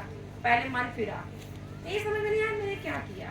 फिर मैंने जैसे फ्लैश बैक किया पूरे दिन भर में, मुझसे गलती हुई थी छोटी सी, लेकिन हमारा परमेश्वर कितना कॉन्शियस, वो नहीं चाहता कि पाप की प्रभुता हम पर बनी रहे। तो हमें क्या करता है, वो रिमाइंड कराता, रिवील करता है, हमें याद दिलाता कि तुझसे आज ये गलती हुई है, मन फिरा, माफी मांग, फिर मेरी स्तुति करेगी तू। मैंने तुरंत क्या किया, बोला प्रभु मुझे माफ करिए। तो बपतिस्मा लेने का मतलब ये नहीं है, हम गारंटी नहीं देते कि आपके पुराने पूरे पाप क्षमा हो गए और आगे आप कभी पाप नहीं करोगे। बपतिस्मा मतलब ये है कि यीशु मसीह आपके जीवन भर के सारे पापों के लिए एक ही बार क्रूस पे चढ़ गया, एक ही बार उसने माफी दे दी, ठीक है, दैट्स इट। बट इसका मतलब ये नहीं कि आप दोबारा कभी पाप में नहीं गिरेंगे। हो सकता है आप गिरेंगे, लेकिन गिरे ही मत रहिए। फिर से आप क्या करिए, माफी मांगिए, वचन से भर जाइए, आत्मा से भर जाइए, फिर से खड़े होइए, ठीक है। कुछ लोग बपतिस्मा ले लेते उतावले में, फिर बाद में गिर जाते। कोई बात नहीं, अगर आप गिर गए तो आप फिर से वापस आइए, परमेश्वर के पास आइए और पश्चाताप करिए और फिर से खड़े हो जाइए। इसका मतलब ये नहीं कि आपका बपतिस्मा कैंसिल हो गया। हालेलुया, आपका बपतिस्मा कैंसिल नहीं हुआ है। आपने एक ही बार क्या किया, अंगीकार कर लिया ना, उस विधि को पूरा कर दिया, तो आपका ऑलरेडी रजिस्ट्रेशन हो गया। लेकिन आपसे मिस्टेक हो रही, कई लोग ऐसे होंगे जिन्होंने बपतिस्मा लिया उसके बाद भी कुछ गलतियां आपसे हो गई। इसका मतलब ये नहीं कि आपका उद्धार क्या हो गया, कैंसिल हो गया। ये वो परमेश्वर नहीं है जो क्या करता है, एक बार देगा तो वापस ले लेगा। क्योंकि रोमियो पत्री में पौलुस ने भी यही कहा है कि जो बुलाहट है आत्मिक वरदान है और जो उद्धार है वो क्या परमानेंट प्रोसेस है। एक बार परमेश्वर ने आपको क्या करा, सेव कर दिया, घोषित कर दिया, डिक्लेयर कर दिया अपने बुक में कि ये इसका उद्धार हो गया, आपके ऊपर सील लगा दी उद्धार की, तो मतलब उद्धार हो गया। गलतियां होंगी लेकिन इसका मतलब ये नहीं कि आप उनमें बने रहे, ठीक है। तो बपतिस्मा क्या है कि हम हमारे पुराने स्वभाव को लेके, पुराने जीवन को लेके गाड़े गए। अब हम ये आशा करते हैं कि हम नए स्वभाव के साथ, मसीह के नए स्वभाव के साथ, पवित्र आत्मा के साथ हम जिलाए जाते हैं, पवित्र आत्मा के चलाए हम चलेंगे और परमेश्वर से क्या करेंगे, हम एक सहभागिता को, एक साझेदारी को करेंगे, ठीक है। तो कैंडिडेट्स के बारे में मैंने बता दिया और कब लेना है हमें वो मैंने बता दिया। तो कई बार इसमें कुछ चीजें भी हैं, कुछ भ्रांतियां, कुछ लोग कहते हैं कि बपतिस्मा ले लो तो तुम्हें पवित्र आत्मा का दान मिल जाएगा। हाँ, कहा है, आप निकालिए प्रेरितों अध्याय 2 उसका 41 और 42 वचन पढ़िए। प्रेरितों के अध्याय 2 का 38 पढ़िए, फिर 41 और 42 पढ़िए।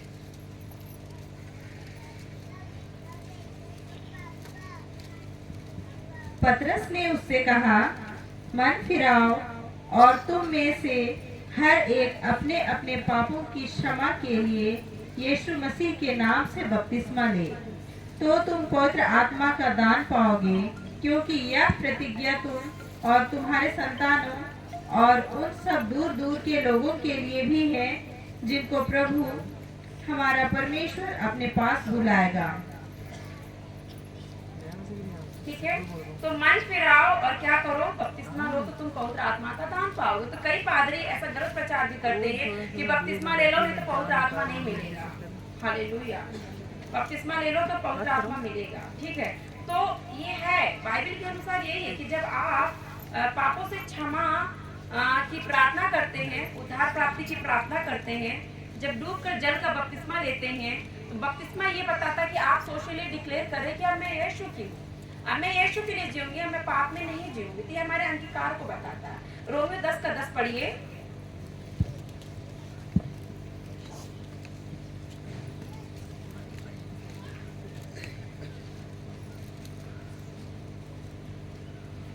रोमियो 10 का 10।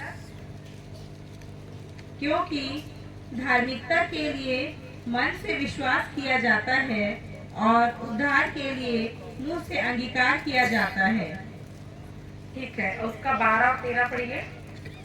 यहूदियों और यूनानियों में कुछ भेद नहीं, इसलिए कि वह सब का प्रभु है और अपने सब नाम लेने वालों के लिए उद्धार है, क्योंकि जो कोई प्रभु का नाम लेगा वह उद्धार पाएगा। हालेलुया। तो क्या करना है हमें? उद्धार के लिए मन में विश्वास करना होता है कि यीशु मसीह मेरे लिए मारा गया, गाड़ा गया, तीसरे दिन जी उठा मेरे पापों के लिए। हालेलुया। मन में विश्वास करना पड़ता है ना। और धार्मिकता के लिए हमें क्या करना, मुंह से अंगीकार करना है। तो बपतिस्मा लेने से उद्धार मिल जाएगा, ऐसा नहीं है। ठीक है, क्या मेरा बपतिस्मा 4 साल तक नहीं हुआ था तो क्या मुझे उद्धार नहीं मिला था? हालेलुया। या बपतिस्मा लेने के बाद पवित्र आत्मा मिल जाएगा, ऐसा नहीं है। ठीक है, उद्धार जो है मसीह पर विश्वास करने से मिलता है। जिस दिन आपने पश्चाताप की प्रार्थना करी, जिस रात को मैंने पश्चाताप की प्रार्थना करी थी, हालेलुया, और मैंने कहा प्रभु मैं पापी हूँ, मेरे पाप क्षमा कर, और जिस दिन मैंने दर्शन पाया और यीशु मसीह मुझ पर प्रकट हुए, मेरा इनकाउंटर हुआ और मैं तो उसी दिन मेरा उद्धार हो चुका था, और उसी दिन से मसीह को मैंने अपना व्यक्तिगत उद्धारकर्ता मान लिया था। तो मैं उद्धार में ऑलरेडी आ चुकी थी, क्योंकि जो उद्धार है इफिसियों 2:8 जब हमने पढ़ा, तो उद्धार जो है विश्वास के द्वारा परमेश्वर के अनुग्रह से मिलता है, ना कि बपतिस्मा से या किसी धर्म की विधि से। ठीक है, बपतिस्मा लेने से उद्धार मिल गया, ऐसा नहीं है। आपको स्टेप वाइज चलना होगा। हालेलुया, आप समझ रहे हैं? आपको उद्धार पाने के लिए पहले पापों से क्षमा मांगनी है, यीशु पर विश्वास करना है कि वो मेरे लिए पृथ्वी पर आया, मेरे पापों को लेकर क्रूस पे चढ़ा, मारा गया, गाड़ा गया, तीसरे दिन जी उठा, अब वो मेरा उद्धार करता है। हालेलुया। तो आपको पाप क्षमा करना है और विश्वास करना है, यहाँ आपका उद्धार हो चुका है। लेकिन अब आपको क्या करना है? धार्मिकता में प्रवेश करने के लिए, परमेश्वर की दृष्टि में धर्मी बनने के लिए अब आपको क्या करना है? व्यक्तिगत में ही नहीं, सिर्फ पर्सनली विश्वास नहीं रखना कि मन में विश्वास कर ले और किसी को नहीं बता रहे। अब आपको अंगीकार करना कि मैं यीशु से प्रेम करती हूँ। हालेलुया, मैं यीशु की दुल्हन हूँ, हाँ मैं यीशु के लिए ही जीऊंगी। ये होता है बपतिस्मा। क्योंकि याकूब की पत्री में जब आप पढ़ेंगे तो याकूब ने क्या सिखाया कि विश्वास जो है वो कर्म बिना क्या है? मारा हुआ है, अधूरा नहीं, मारा, डेड।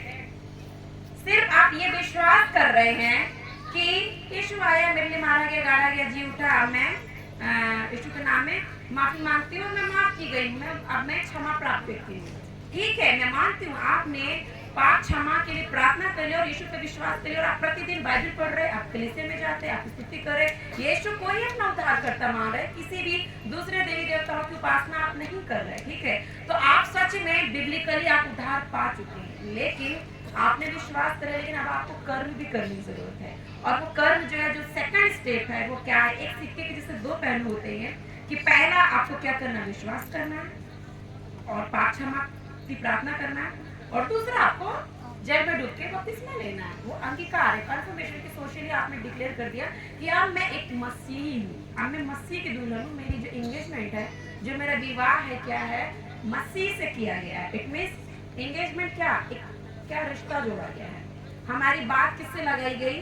परमेश्वर से लगाई गई। अब हम परमेश्वर के संतान हैं, परमेश्वर के बेटे बेटी हैं। ठीक है, तो आपको उद्धार के लिए सिर्फ विश्वास काफी है। कई लोग विश्वास कर लेते लेकिन घर में सताव होने की वजह से, या मेच्योर नहीं है अभी, या पादरी ने रोक के रखा, तो उनका बपतिस्मा नहीं हो पाता। इसका मतलब ये नहीं कि वो उद्धार नहीं पाए।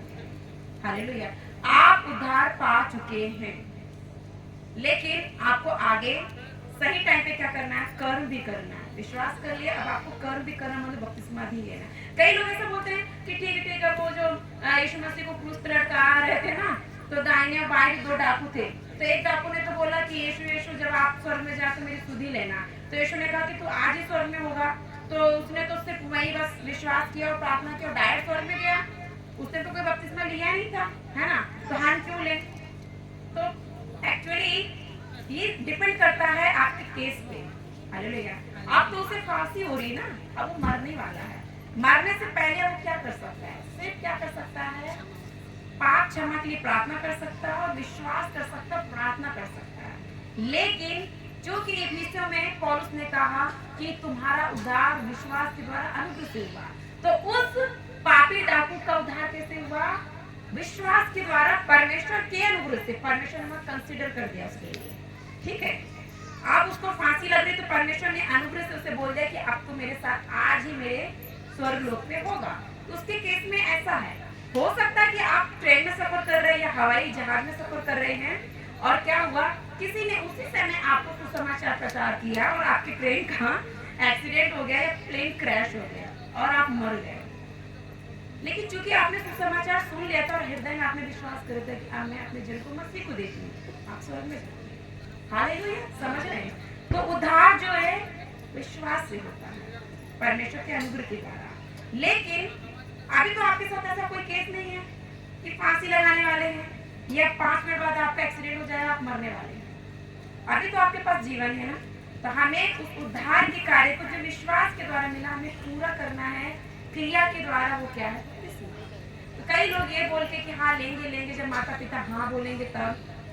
खासकर अन्य जाति के लोग परमेश्वर की इस महान आज्ञा को हल्के में लेते हैं, इसीलिए वो आत्मिक ठंडेपन में रहते हैं।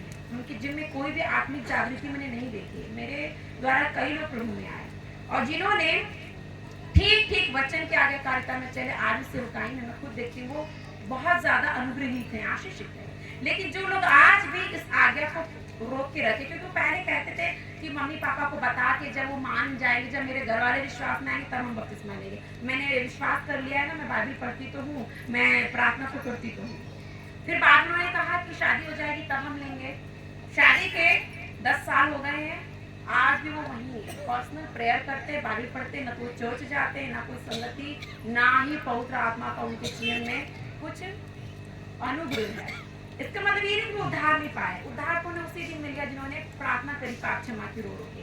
वो उद्धार पा चुके, लेकिन वो अपने उद्धार के उस कार्य को पूरा नहीं होने दे रहे, वो डिले कर रहे हैं।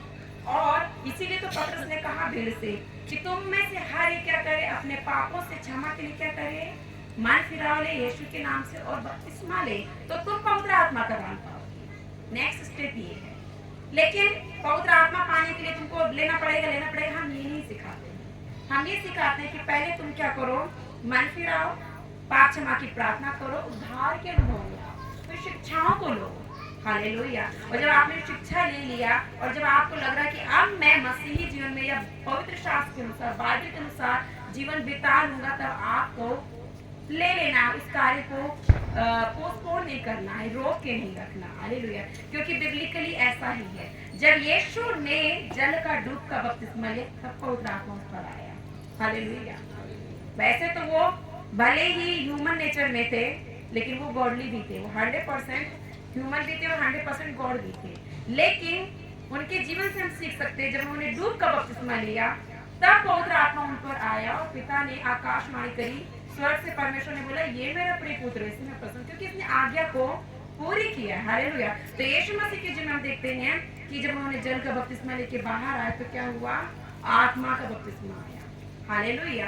तो इसीलिए तो पतरस भी यही कहता है कि जब तुम क्या करोगे, पाप क्षमा के लिए मन फिराओगे और डूब का बपतिस्मा लोगे तो पवित्र आत्मा का दान पाओगे। तो बिब्लिकली यही है कि आपको पहले जल के डूब के बपतिस्मे के अनुभव में जाना है, उसके बाद आप आत्मा के और फिर आग के बपतिस्मे को आप चख सकते हैं, जो कि परमेश्वर देने के लिए स्वर्ग से पृथ्वी पर आया। परमेश्वर स्वर्ग छोड़ के, यीशु मसीह स्वर्ग छोड़ के पृथ्वी पर आया, उसने मूल्य चुकाया आपके लिए कि आपका बपतिस्मा हो। हालेलुया। आत्मा और आग से आपका अभिषेक हो, आपका खतना हो। वो खतना नहीं जो अब्राहम और मूसा यहूदी शरीर का कराते थे, शरीर के शुद्धिकरण के लिए। हालेलुया। और फिर भी क्या करते थे, पाप में जीवन बिताते थे। लेकिन स्वर्ग का परमेश्वर स्वर्ग छोड़ के आया कि आपके मन का और आपकी आत्मा का खतना हो जाए। हालेलुया। और आप क्या करें, आत्मा में जी उठे और आत्मा के चलाए चलने वाले और आत्मिक बेटे और बेटियां बन जाए। उसने मूल्य को चुकाया है। तो सोचो, जिसने मूल्य को चुकाया वो आया ही इसीलिए था कि लोग उद्धार पाए और आत्मा का और आग का बपतिस्मा पाए। और लोग पता है सब कुछ करेंगे, चर्च में जाएंगे, गाने भी बजाएंगे, उपवास भी रख लेंगे, सब करते हैं। बपतिस्मे के लिए बोलो तो उनके पास बहुत सारे एक्सपीरियंस हैं। हालेलुया। पवित्र आत्मा के बपतिस्मे और आग के बपतिस्मे के बारे में सीखा तो बोलते ये सब है ही फालतू है, ये उस टाइम पे था यीशु और यीशु के चेलों के लिए था, ये नॉर्मल लोगों के लिए थोड़ी है। हालेलुया। लेकिन नेक्स्ट सेशन में हम उसमें भी जाएंगे, सीखेंगे। ठीक है। तो हमने देखा कि बपतिस्मा, जल का बपतिस्मा क्या होता है, क्यों लेना जरूरी है, क्या उद्देश्य है, कौन ले सकते हैं और कौन दे सकते हैं, कौन दे सकता है। सिर्फ पादरी नहीं बल्कि कोई भी विश्वासी, क्योंकि यीशु ने, जब आपने देखा मत्ती 28:19 में अपने चेलों से कहा, कोई भी विश्वासी है या चेला है जिसने शिक्षाओं को लिया है, जो आज्ञाओं पे चलता है, जिसने उद्धार पाया और बपतिस्मा लिया है, कोई भी चेला किसी विश्वासी को क्या कर सकता है, बपतिस्मा दे सकता है। और अगर कोई महिला प्रचारक है, महिला सुसमाचार प्रचारक है, वो भी दे सकती है, क्योंकि प्रभु में कोई नर और नारी नहीं होता है। हालेलुया। कोई भी जिसमें उद्धार पाया और बपतिस्मा लिया, पवित्र आत्मा से भरा हुआ व्यक्ति है, शिक्षाओं को लिया है, आज्ञाओं पे चलता है, वो बपतिस्मा क्या कर सकते हैं? दे सकते हैं।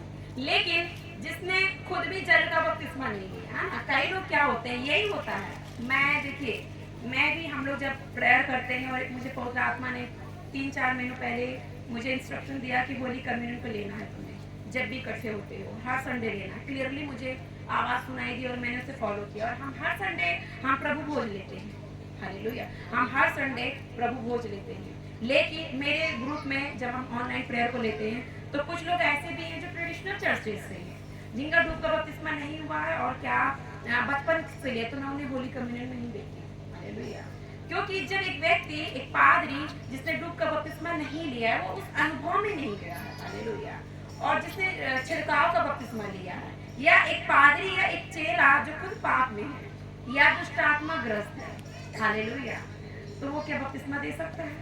नहीं। जो उद्धार पाया हुआ व्यक्ति है, आत्मा से भरा हुआ व्यक्ति है, हालेलुया, जिसने रीति के अनुसार जैसे यीशु का बपतिस्मा हुआ वैसा बपतिस्मा लिया, केवल वही बपतिस्मा दे सकता है। और वही प्रभु भोज की सेवकाई को क्या कर सकता है? कर सकता है। और ऐसे ही लोग प्रभु भोज की सेवकाई में सहभागी हो सकते हैं। मुझे होली स्पिरिट ने क्लियरली बोला कि जब भी इकट्ठे होते हो हर संडे तुमको होली कम्युनियन लेना, और हम लेते हैं। लेकिन जिन लोगों ने डूब का बपतिस्मा नहीं लिया, हमने नहीं देते हैं। और कई लोग ट्रेडिशनल चर्चेज वाले लोग जब ऐसे संस्था में जाते हैं जहाँ कंपलसरी है रूल, तो फिर वो बुराई करते हैं, अवहेलना करते हैं। देखिए नियम हमारा नहीं है, नियम व्यवस्था का है, बाइबल ऐसा बोलती है। हालेलुया, तो जब बाइबल बोल रही कि अनरीति प्रभु भोज नहीं लेना है, अनरीति नहीं लेना है, तो कितना हमको भी स्ट्रिक्ट रहना चाहिए। तो वही व्यक्ति दे सकता है जो उद्धार के अनुभव में, आत्मा में चल रहा है, पाप में नहीं है, ठीक है। और जो एक अभिषिक्त व्यक्ति है या चेला है जो आज्ञाओं पे चलता है, आज्ञाओं को उसने लिया है, वो क्या कर सकते हैं? बपतिस्मे को दे सकते हैं, ठीक है। तो मैंने ये बताया कि कौन ले सकते हैं, कैसे ले सकते हैं, उसके बाद क्या क्या चीजें होती हैं। तो अब बपतिस्मा लेने के बाद, जल का बपतिस्मा लेने के बाद हमें क्या मिलेगा? कई लोग सोचते हैं बपतिस्मा लेने के बाद हमें क्या मिला? अरे तुम्हें मस्सी मिल रहा है ना, काफी नहीं है।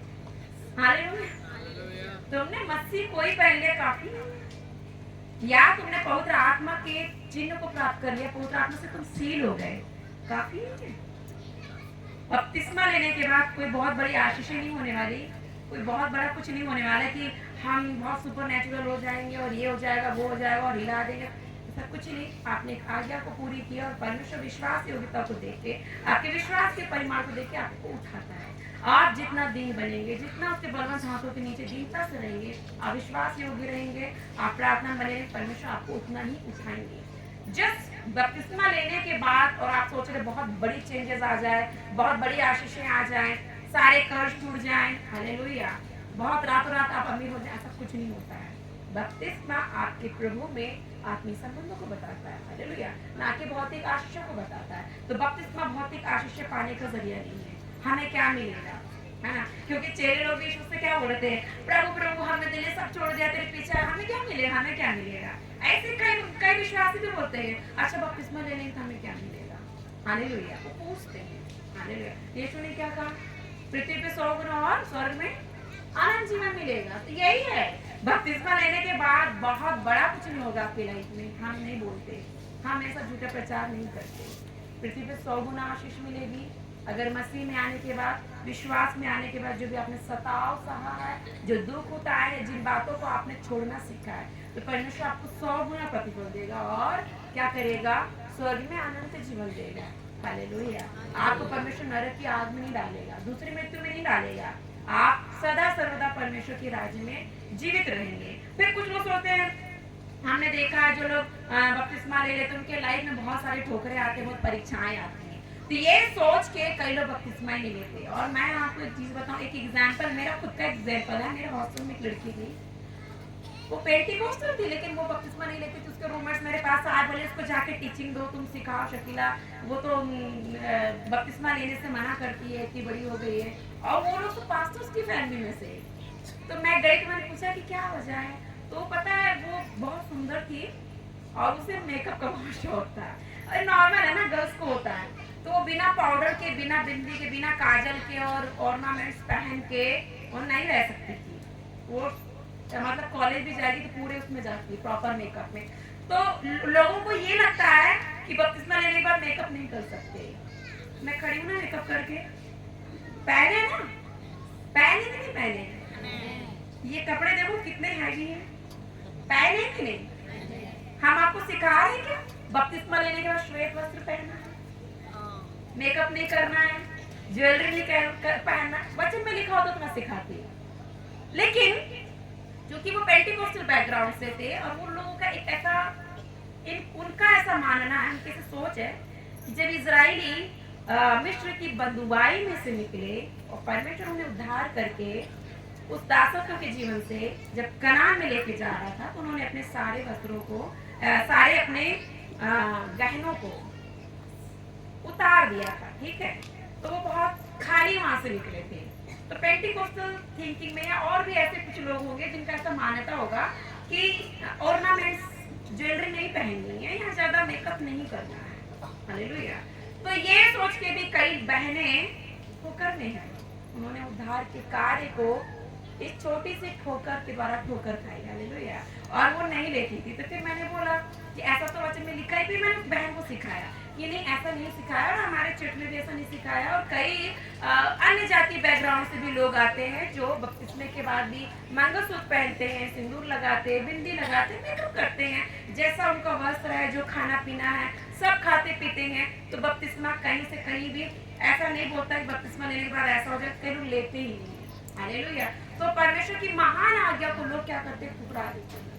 इसलिए कि बपतिस्मा लेने के बाद, जैसे कि कई लोग धर्म की यात्रा करने जाते ना, तीर्थ स्थल, तो वहां से आते पूरा व्हाइट पहनेंगे, ऑल टाइम वो प्रेयर में रहेंगे, ऑल टाइम को परमेश्वर से ही कनेक्टेड रहना है, ज्यादा बातें नहीं करनी, उन्हें अलगाव का जीवन जीना है। हाँ, अलगाव का जीवन जीना, लेकिन आत्मा में, शरीर में नहीं। हालेलुया। यीशु कब अलगाव का जीवन जिया?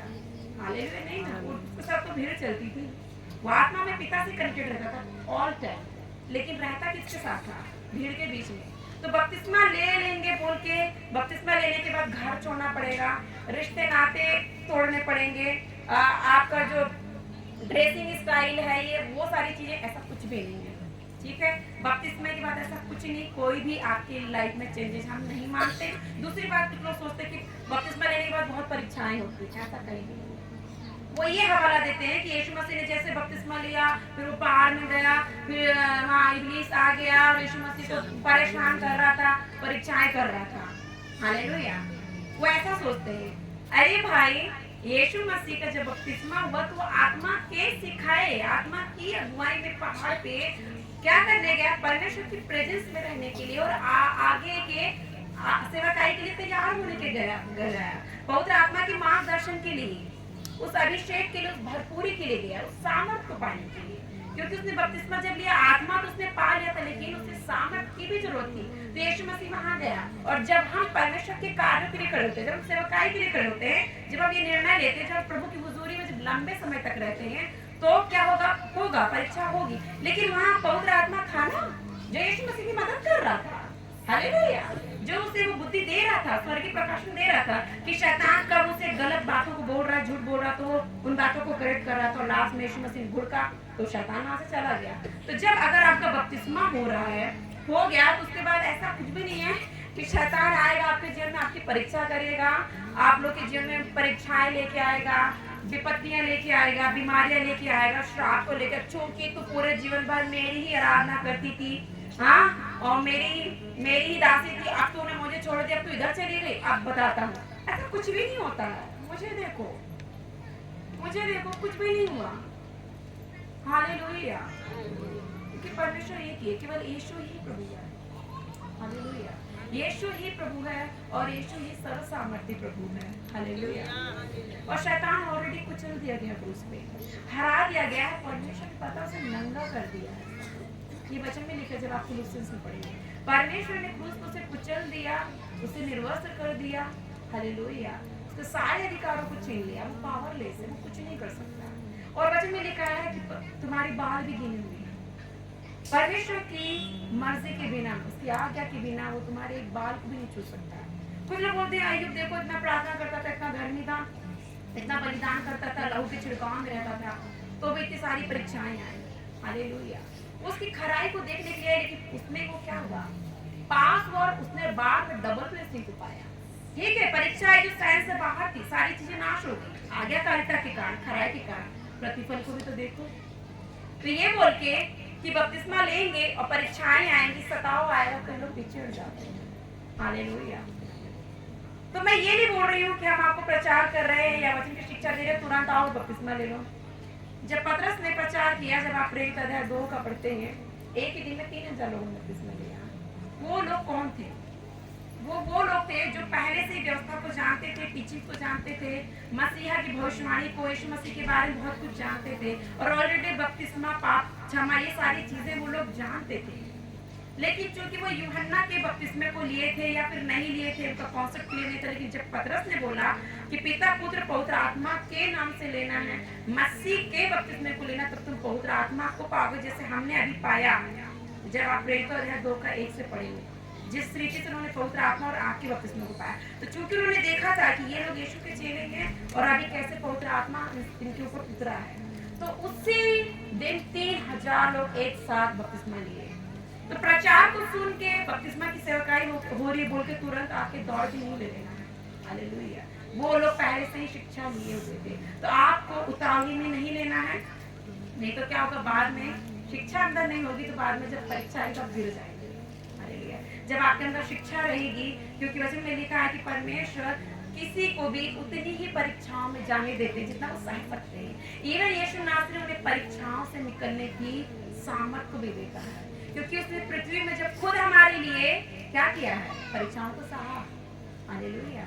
उसने गिड़ा के प्रार्थना करी गतसमनी के बगीचे में, जब वो पकड़वाए जाने वाला था क्रूस पे चढ़ाए जाने के पहले, तो वो खुद परीक्षा से गया है। हालेलुया। वो खुद परीक्षाओं को, सताव को सहा है और गिड़गिड़ा के प्रार्थना करी। हालेलुया। रबा शाखा लेकोरिया शेकोरा डाला।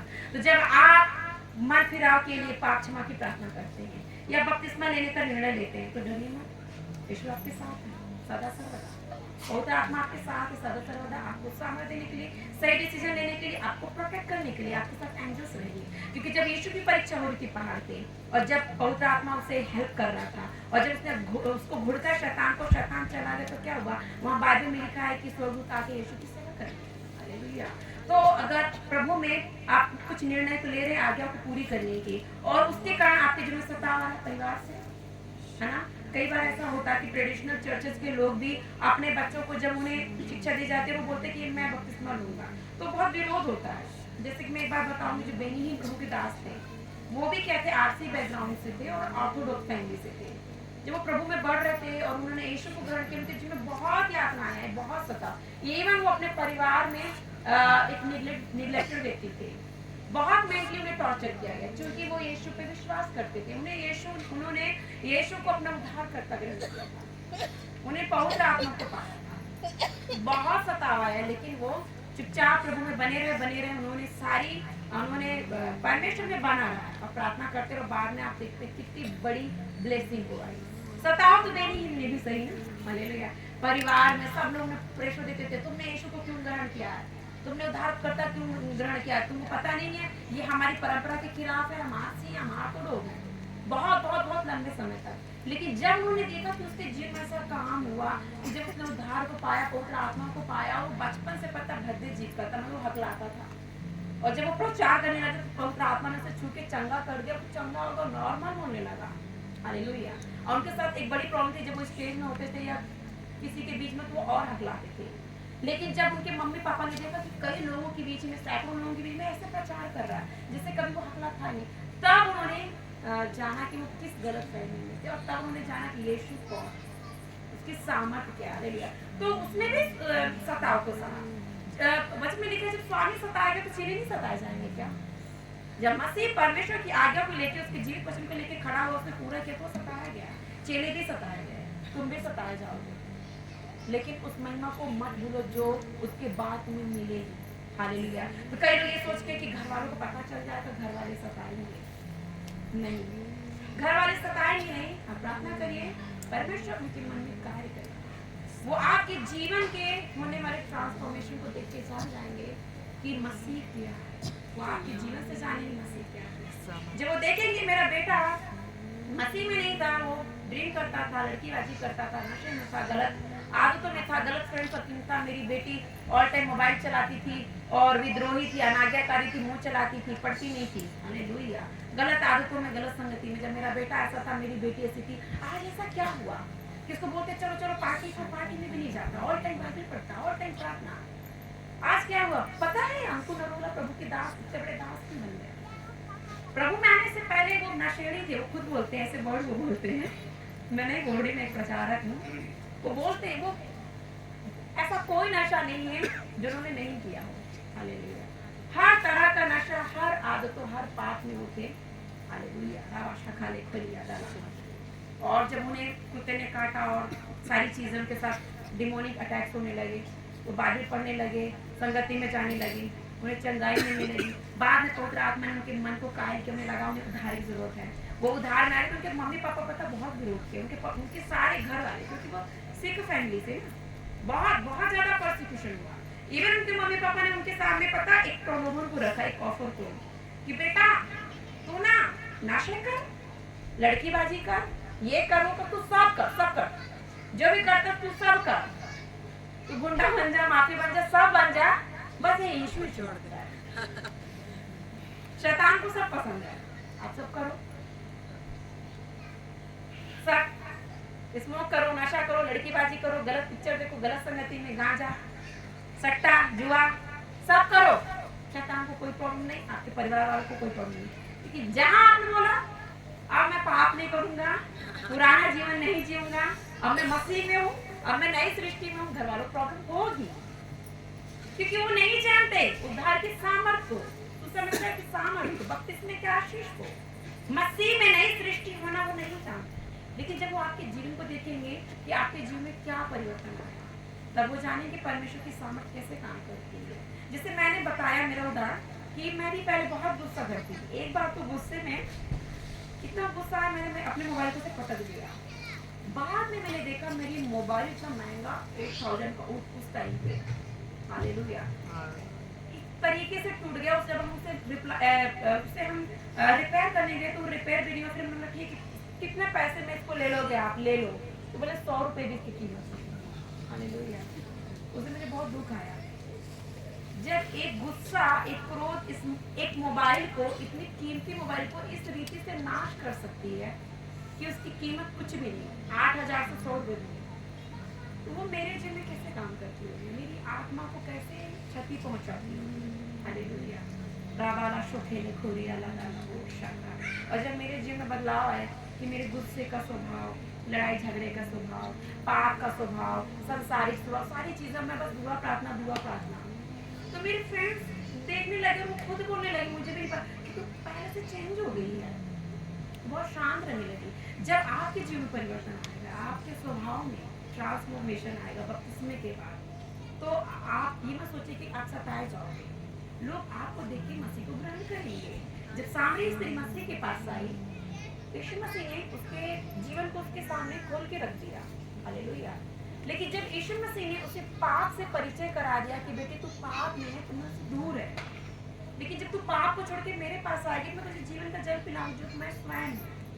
तो उसने वही क्या करा, पाप क्षमा की प्रार्थना करा, मसीह को अपना उद्धार करता रहा। पूरे गांव में जाके क्लियरली बता दिया, देखो देखो मुझे मसीहा मिल गया है, हालेलुया, मसीहा मिल गया मुझे, मैंने जो किया तो उसने सब बता दिया। क्योंकि सबको पता था ये क्या व्यभिचार है, ये लड़की गलत रास्ते में चली गई, गलत संगत में, सबको पता था। लेकिन उन्हें हैरानी इस बात से नहीं हुई कि वो सुधर गई, उन्हें हैरानी इस बात से हुई कि ऐसा क्या है, उसे कैसे पता चल गया, वो कौन व्यक्ति, चलो चलो अब हम देखते हैं। जब वो गया यीशु के पास गया, यीशु की शिक्षाओं को लिया, तब पता उनकी क्या गवाही करी। आप सिर्फ तेरे कहानी से नहीं, बल्कि उससे मिलने के बाद हम समझ गए कि मसीह कौन। तो बपतिस्मा लेने के बाद सताव आएगा, जब मसीह सताया गया, चेले सताए गए, मेरे जीवन में सताव आया, हालेलुया, लेकिन प्रतिफल उतना ही ज्यादा था। लेकिन मसीह के बाद सताव आएगा, इन बातों पे फोकस मत करिए। मसीह के बाद नई सृष्टि में प्रवेश करने के बाद, नए चाल चलन को पाने के बाद, नए स्वभाव में जीवन को पाने के बाद आपकी लाइफ कितनी डिवाइन होने वाली, कितनी चेंज होने वाली आपको नहीं समझना है। हालेलुया। जब आप आत्मा में चलेंगे और आपका जीवन लोगों को आकर्षित करेगा मैग्नेट की तरह। आप ज्योति की संतान होंगे। हालेलुया। आप लोगों के लिए उद्धार का एक मार्ग होंगे, आप छुटकारा होंगे। आपके जीवन के परिवर्तन को देख के लोग फिरेंगे। सोचो अगर एक शराबी मन फिराएगा तो कितने शराबी बचाए जाएंगे। हालेलुया। एक जो एडिक्शन लेने वाला कोई व्यक्ति मन फिराएगा, विचक्राफ्ट करने वाला, जादू टोना। ऐसे ही तो हुआ, फिलिप्पुस जब गया एक नगर में, पूरा नगर जादू टोने से भरा हुआ था, लेकिन जब उसने प्रचार किया तो उन्होंने एक ही दिन में सारे गांव के, सारे नगर के पोथी पत्रे, जिससे वो लोग क्या करते थे, जादू टोना करते थे, ज्योतिषी, सब लाके जला दिया। जब उन्होंने यीशु मसीह के बारे में, अच्छा यीशु ये करता है, वो करता है, ऐसा होता है, उन्होंने सब फूंक दिया, वो व्यर्थ हो गया। और वो क्या हो गया, उन्होंने पाप क्षमा के लिए प्रार्थना किया और बपतिस्मा लेके नहीं हो गया। हालेलुया। तो जब आप मसीह में नहीं होंगे तो आप सताए तो जाएंगे थोड़े समय के लिए, लेकिन आपके अंदर जो बदलाव आएगा कि आप क्षमा का हृदय रखते हैं, हालेलुया, और आप चुप रहते हैं, शांत रहते नहीं बोलते, तो लोग देखेंगे गवाही, आपकी नम्रता को देखे, आपके बदलाव को देखे। क्योंकि जब यीशु मसीह क्रूस पे गया तो क्या नहीं किया गया। हालेलुया। आज लोग शर्माते मसीह के नाम से, बपतिस्मा लेने के नाम से, सताव से डरते। क्या यीशु डरा क्या आप लोगों के लिए? हालेलुया। क्या वो उस मृत्यु से डरा? एक समय थोड़ा उसका मन आगे पीछे होगा, पिता मेरे से नहीं होगा, मैं सारे संसार के पाप के कटोरे को कैसे पी, मैं नहीं पी सकता। लेकिन फिर उसने बोला कि मेरी नहीं तेरी इच्छा पूरी। और जब वो गया तो उसने आपके लिए मार खाई ना। जब यीशु ने, जो निष्पाप था, निर्दोष था, जिसने कोई गलती नहीं की थी, जो पाप से अनजान था, अज्ञान था, हालेलुया, हमारी मुक्ति के लिए उस मृत्यु को सह लिया, हालेलुया, उस कोड़े को सह लिया, उस दर्द को सह लिया, हालेलुया, उसे नंगा किया गया सबके सामने, हालेलुया, नंगा किया गया, उसके बाल नीचे गए, उसके ऊपर थूका गया, हालेलुया, मारा गया, उसे कीलों से ठोका गया। जब मसीह आपके लिए उस दुख को उठा सकता है कि आप पिता के राज्य में प्रवेश करें, हालेलुया, पिता की आत्मा से भर जाए, हालेलुया, खोया हुआ पुत्र वापस आ जाए। उसने कहा कि जैसे जो भरे चंगे हैं उन्हें वैद्य की जरूरत नहीं है, लेकिन मसीह का, परमेश्वर का पुत्र मसीह से आया कि वो खोए हुए को उद्धार किया, भटके हुए को वापस घर में लेके आए। परमेश्वर पिता से मेल मिलाप कराने के लिए, जो पाप से अज्ञान था वो आपके लिए पाप बना, आपके लिए शाप बना। उसने गाली सही, निंदा, अपमान सहा, और वध होने वाली भेड़ के समान चुपचाप, जैसे एक भेड़ जो वध की जाती है, जिसकी कुर्बानी दी जाती है, वो चुपचाप अपने आप को दे देती है कुर्बानी के लिए, वैसे ही उसने जब हमारे छुटकारे के लिए अपने आप को चुपचाप दे दिया उस दुख की अग्नि में, हालेलुया। जब वो नहीं शर्माया, वो नहीं डरा, उसने दुखों को सह लिया। क्या उस प्रेमी परमेश्वर के लिए, जिसने आपसे इतना प्यार किया कि अपने आप को ही कुर्बान कर दिया, उसने आपसे कुछ नहीं मांगा और ना वो कुछ मांगता है, हालेलुया। बस वो चाहता कि मेरे बच्चे पाप से मन फिरा मेरे पास आए। वो आपको गले लगाना चाहता, वो आपको अपने राज्य में बुलाना चाहता, बैठाना चाहता अपने साथ, हालेलुया, अपनी स्वर्गीय यात्रा में, अपनी आत्मिक यात्रा में वो आपको अपने साथ लेके जाना चाहता, हालेलुया। तो फिर आप ये क्यों सोचते हैं कि मैं अगर यीशु को अपना उद्धारकर्ता ग्रहण करूंगी या बपतिस्मा लूंगी तो मेरी लाइफ में प्रॉब्लम आएगी? वैसे कुछ नहीं। जब मसीह आपके लिए नंगा हो सकता है, मार खा सकता है, गालियां सह सकता है, निंदा अपमान सह सकता है, तो क्या आप नहीं सह सकते? और वचन में लिखा है कि जब परमेश्वर का पुत्र दूसरी बार पृथ्वी पर आएगा, हालेलुया, तो क्या वो विश्वास कर पाएगा?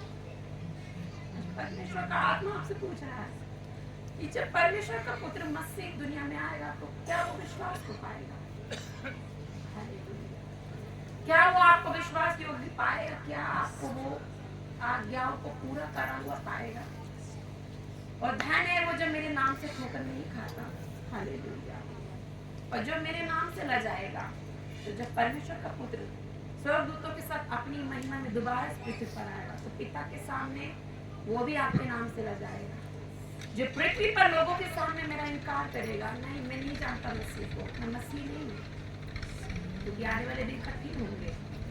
अभी लोगों को क्या कर रहे हैं, घर वापसी करा रहे हैं, जो मसीह में आए बपतिस्मा लिए नया जीवन पाए, उन्हें प्रेशर डाल के क्या किया जा रहा है, बैकस्लाइड करने के लिए प्रेशर दिया जा रहा है।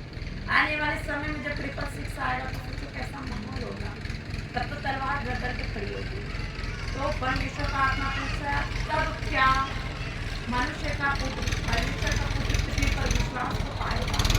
तब क्या तुम मेरे नाम से विश्वास करेगा?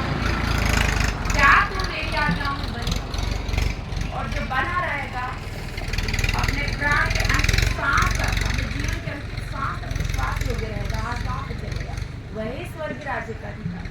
हालेलुया।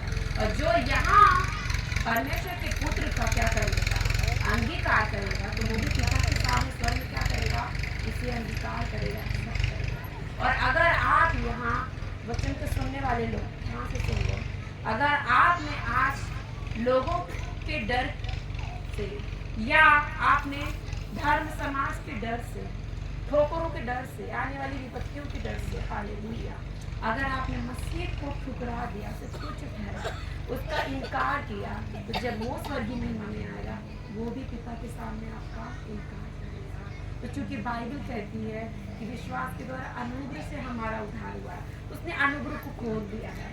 अभी जो समय वो अनुग्रह का है, परमेश्वर की प्रसन्नता का है। आपको कोई भी मूल्य चुकाने की जरूरत नहीं, मूल्य उसने चुका दिया। हालेलुया। आपको कुछ भी करने की जरूरत नहीं है, सिर्फ आपको पापों से पश्चाताप करना है और आपको मसीह को अपना व्यक्तिगत उद्धारकर्ता ग्रहण करके और पाप क्षमा का और नए जीवन की, नए सिरे से जन्म लेने की प्रतिज्ञा को पूरी करने के लिए बपतिस्मा लेना है। हालेलुया। एक आज्ञा को पूरा करना, ना कि किसी धर्म की विधि को। हालेलुया। जब आप ऐसा करेंगे तो आप पर परमेश्वर के अनुग्रह का मंडल खुल जाएगा। हालेलुया। आपके ऊपर परमेश्वर का अनुग्रह के फाटक खुलेंगे। हालेलुया। और आप परमेश्वर के प्रिय बेटे और बेटियां और परमेश्वर के सारे आत्मिक आशीषों के आप क्या होंगे, वारिस होंगे। हालेलुया। इसलिए पॉजिटिव सोचिए कि आज्ञा को पूरी करने से क्या क्या होगा। हालेलुया। क्या होगा बाइबल के अनुसार, उसे सोच के हेजिटेट मत करिए, अपने विश्वास को कमजोर मत होने दीजिए, डगमगाने मत दीजिए, अपने विश्वास में खड़े हो जाइए और इस आज्ञा को पूरा कर दीजिए। परमेश्वर आपको जीवन पर्यंत चलाया, जिसने मुझे चलाया, हालेलुया, वो आपको डगमगाने नहीं देगा। हालेलुया। इसलिए आज अनुग्रह का फाटक खुला है।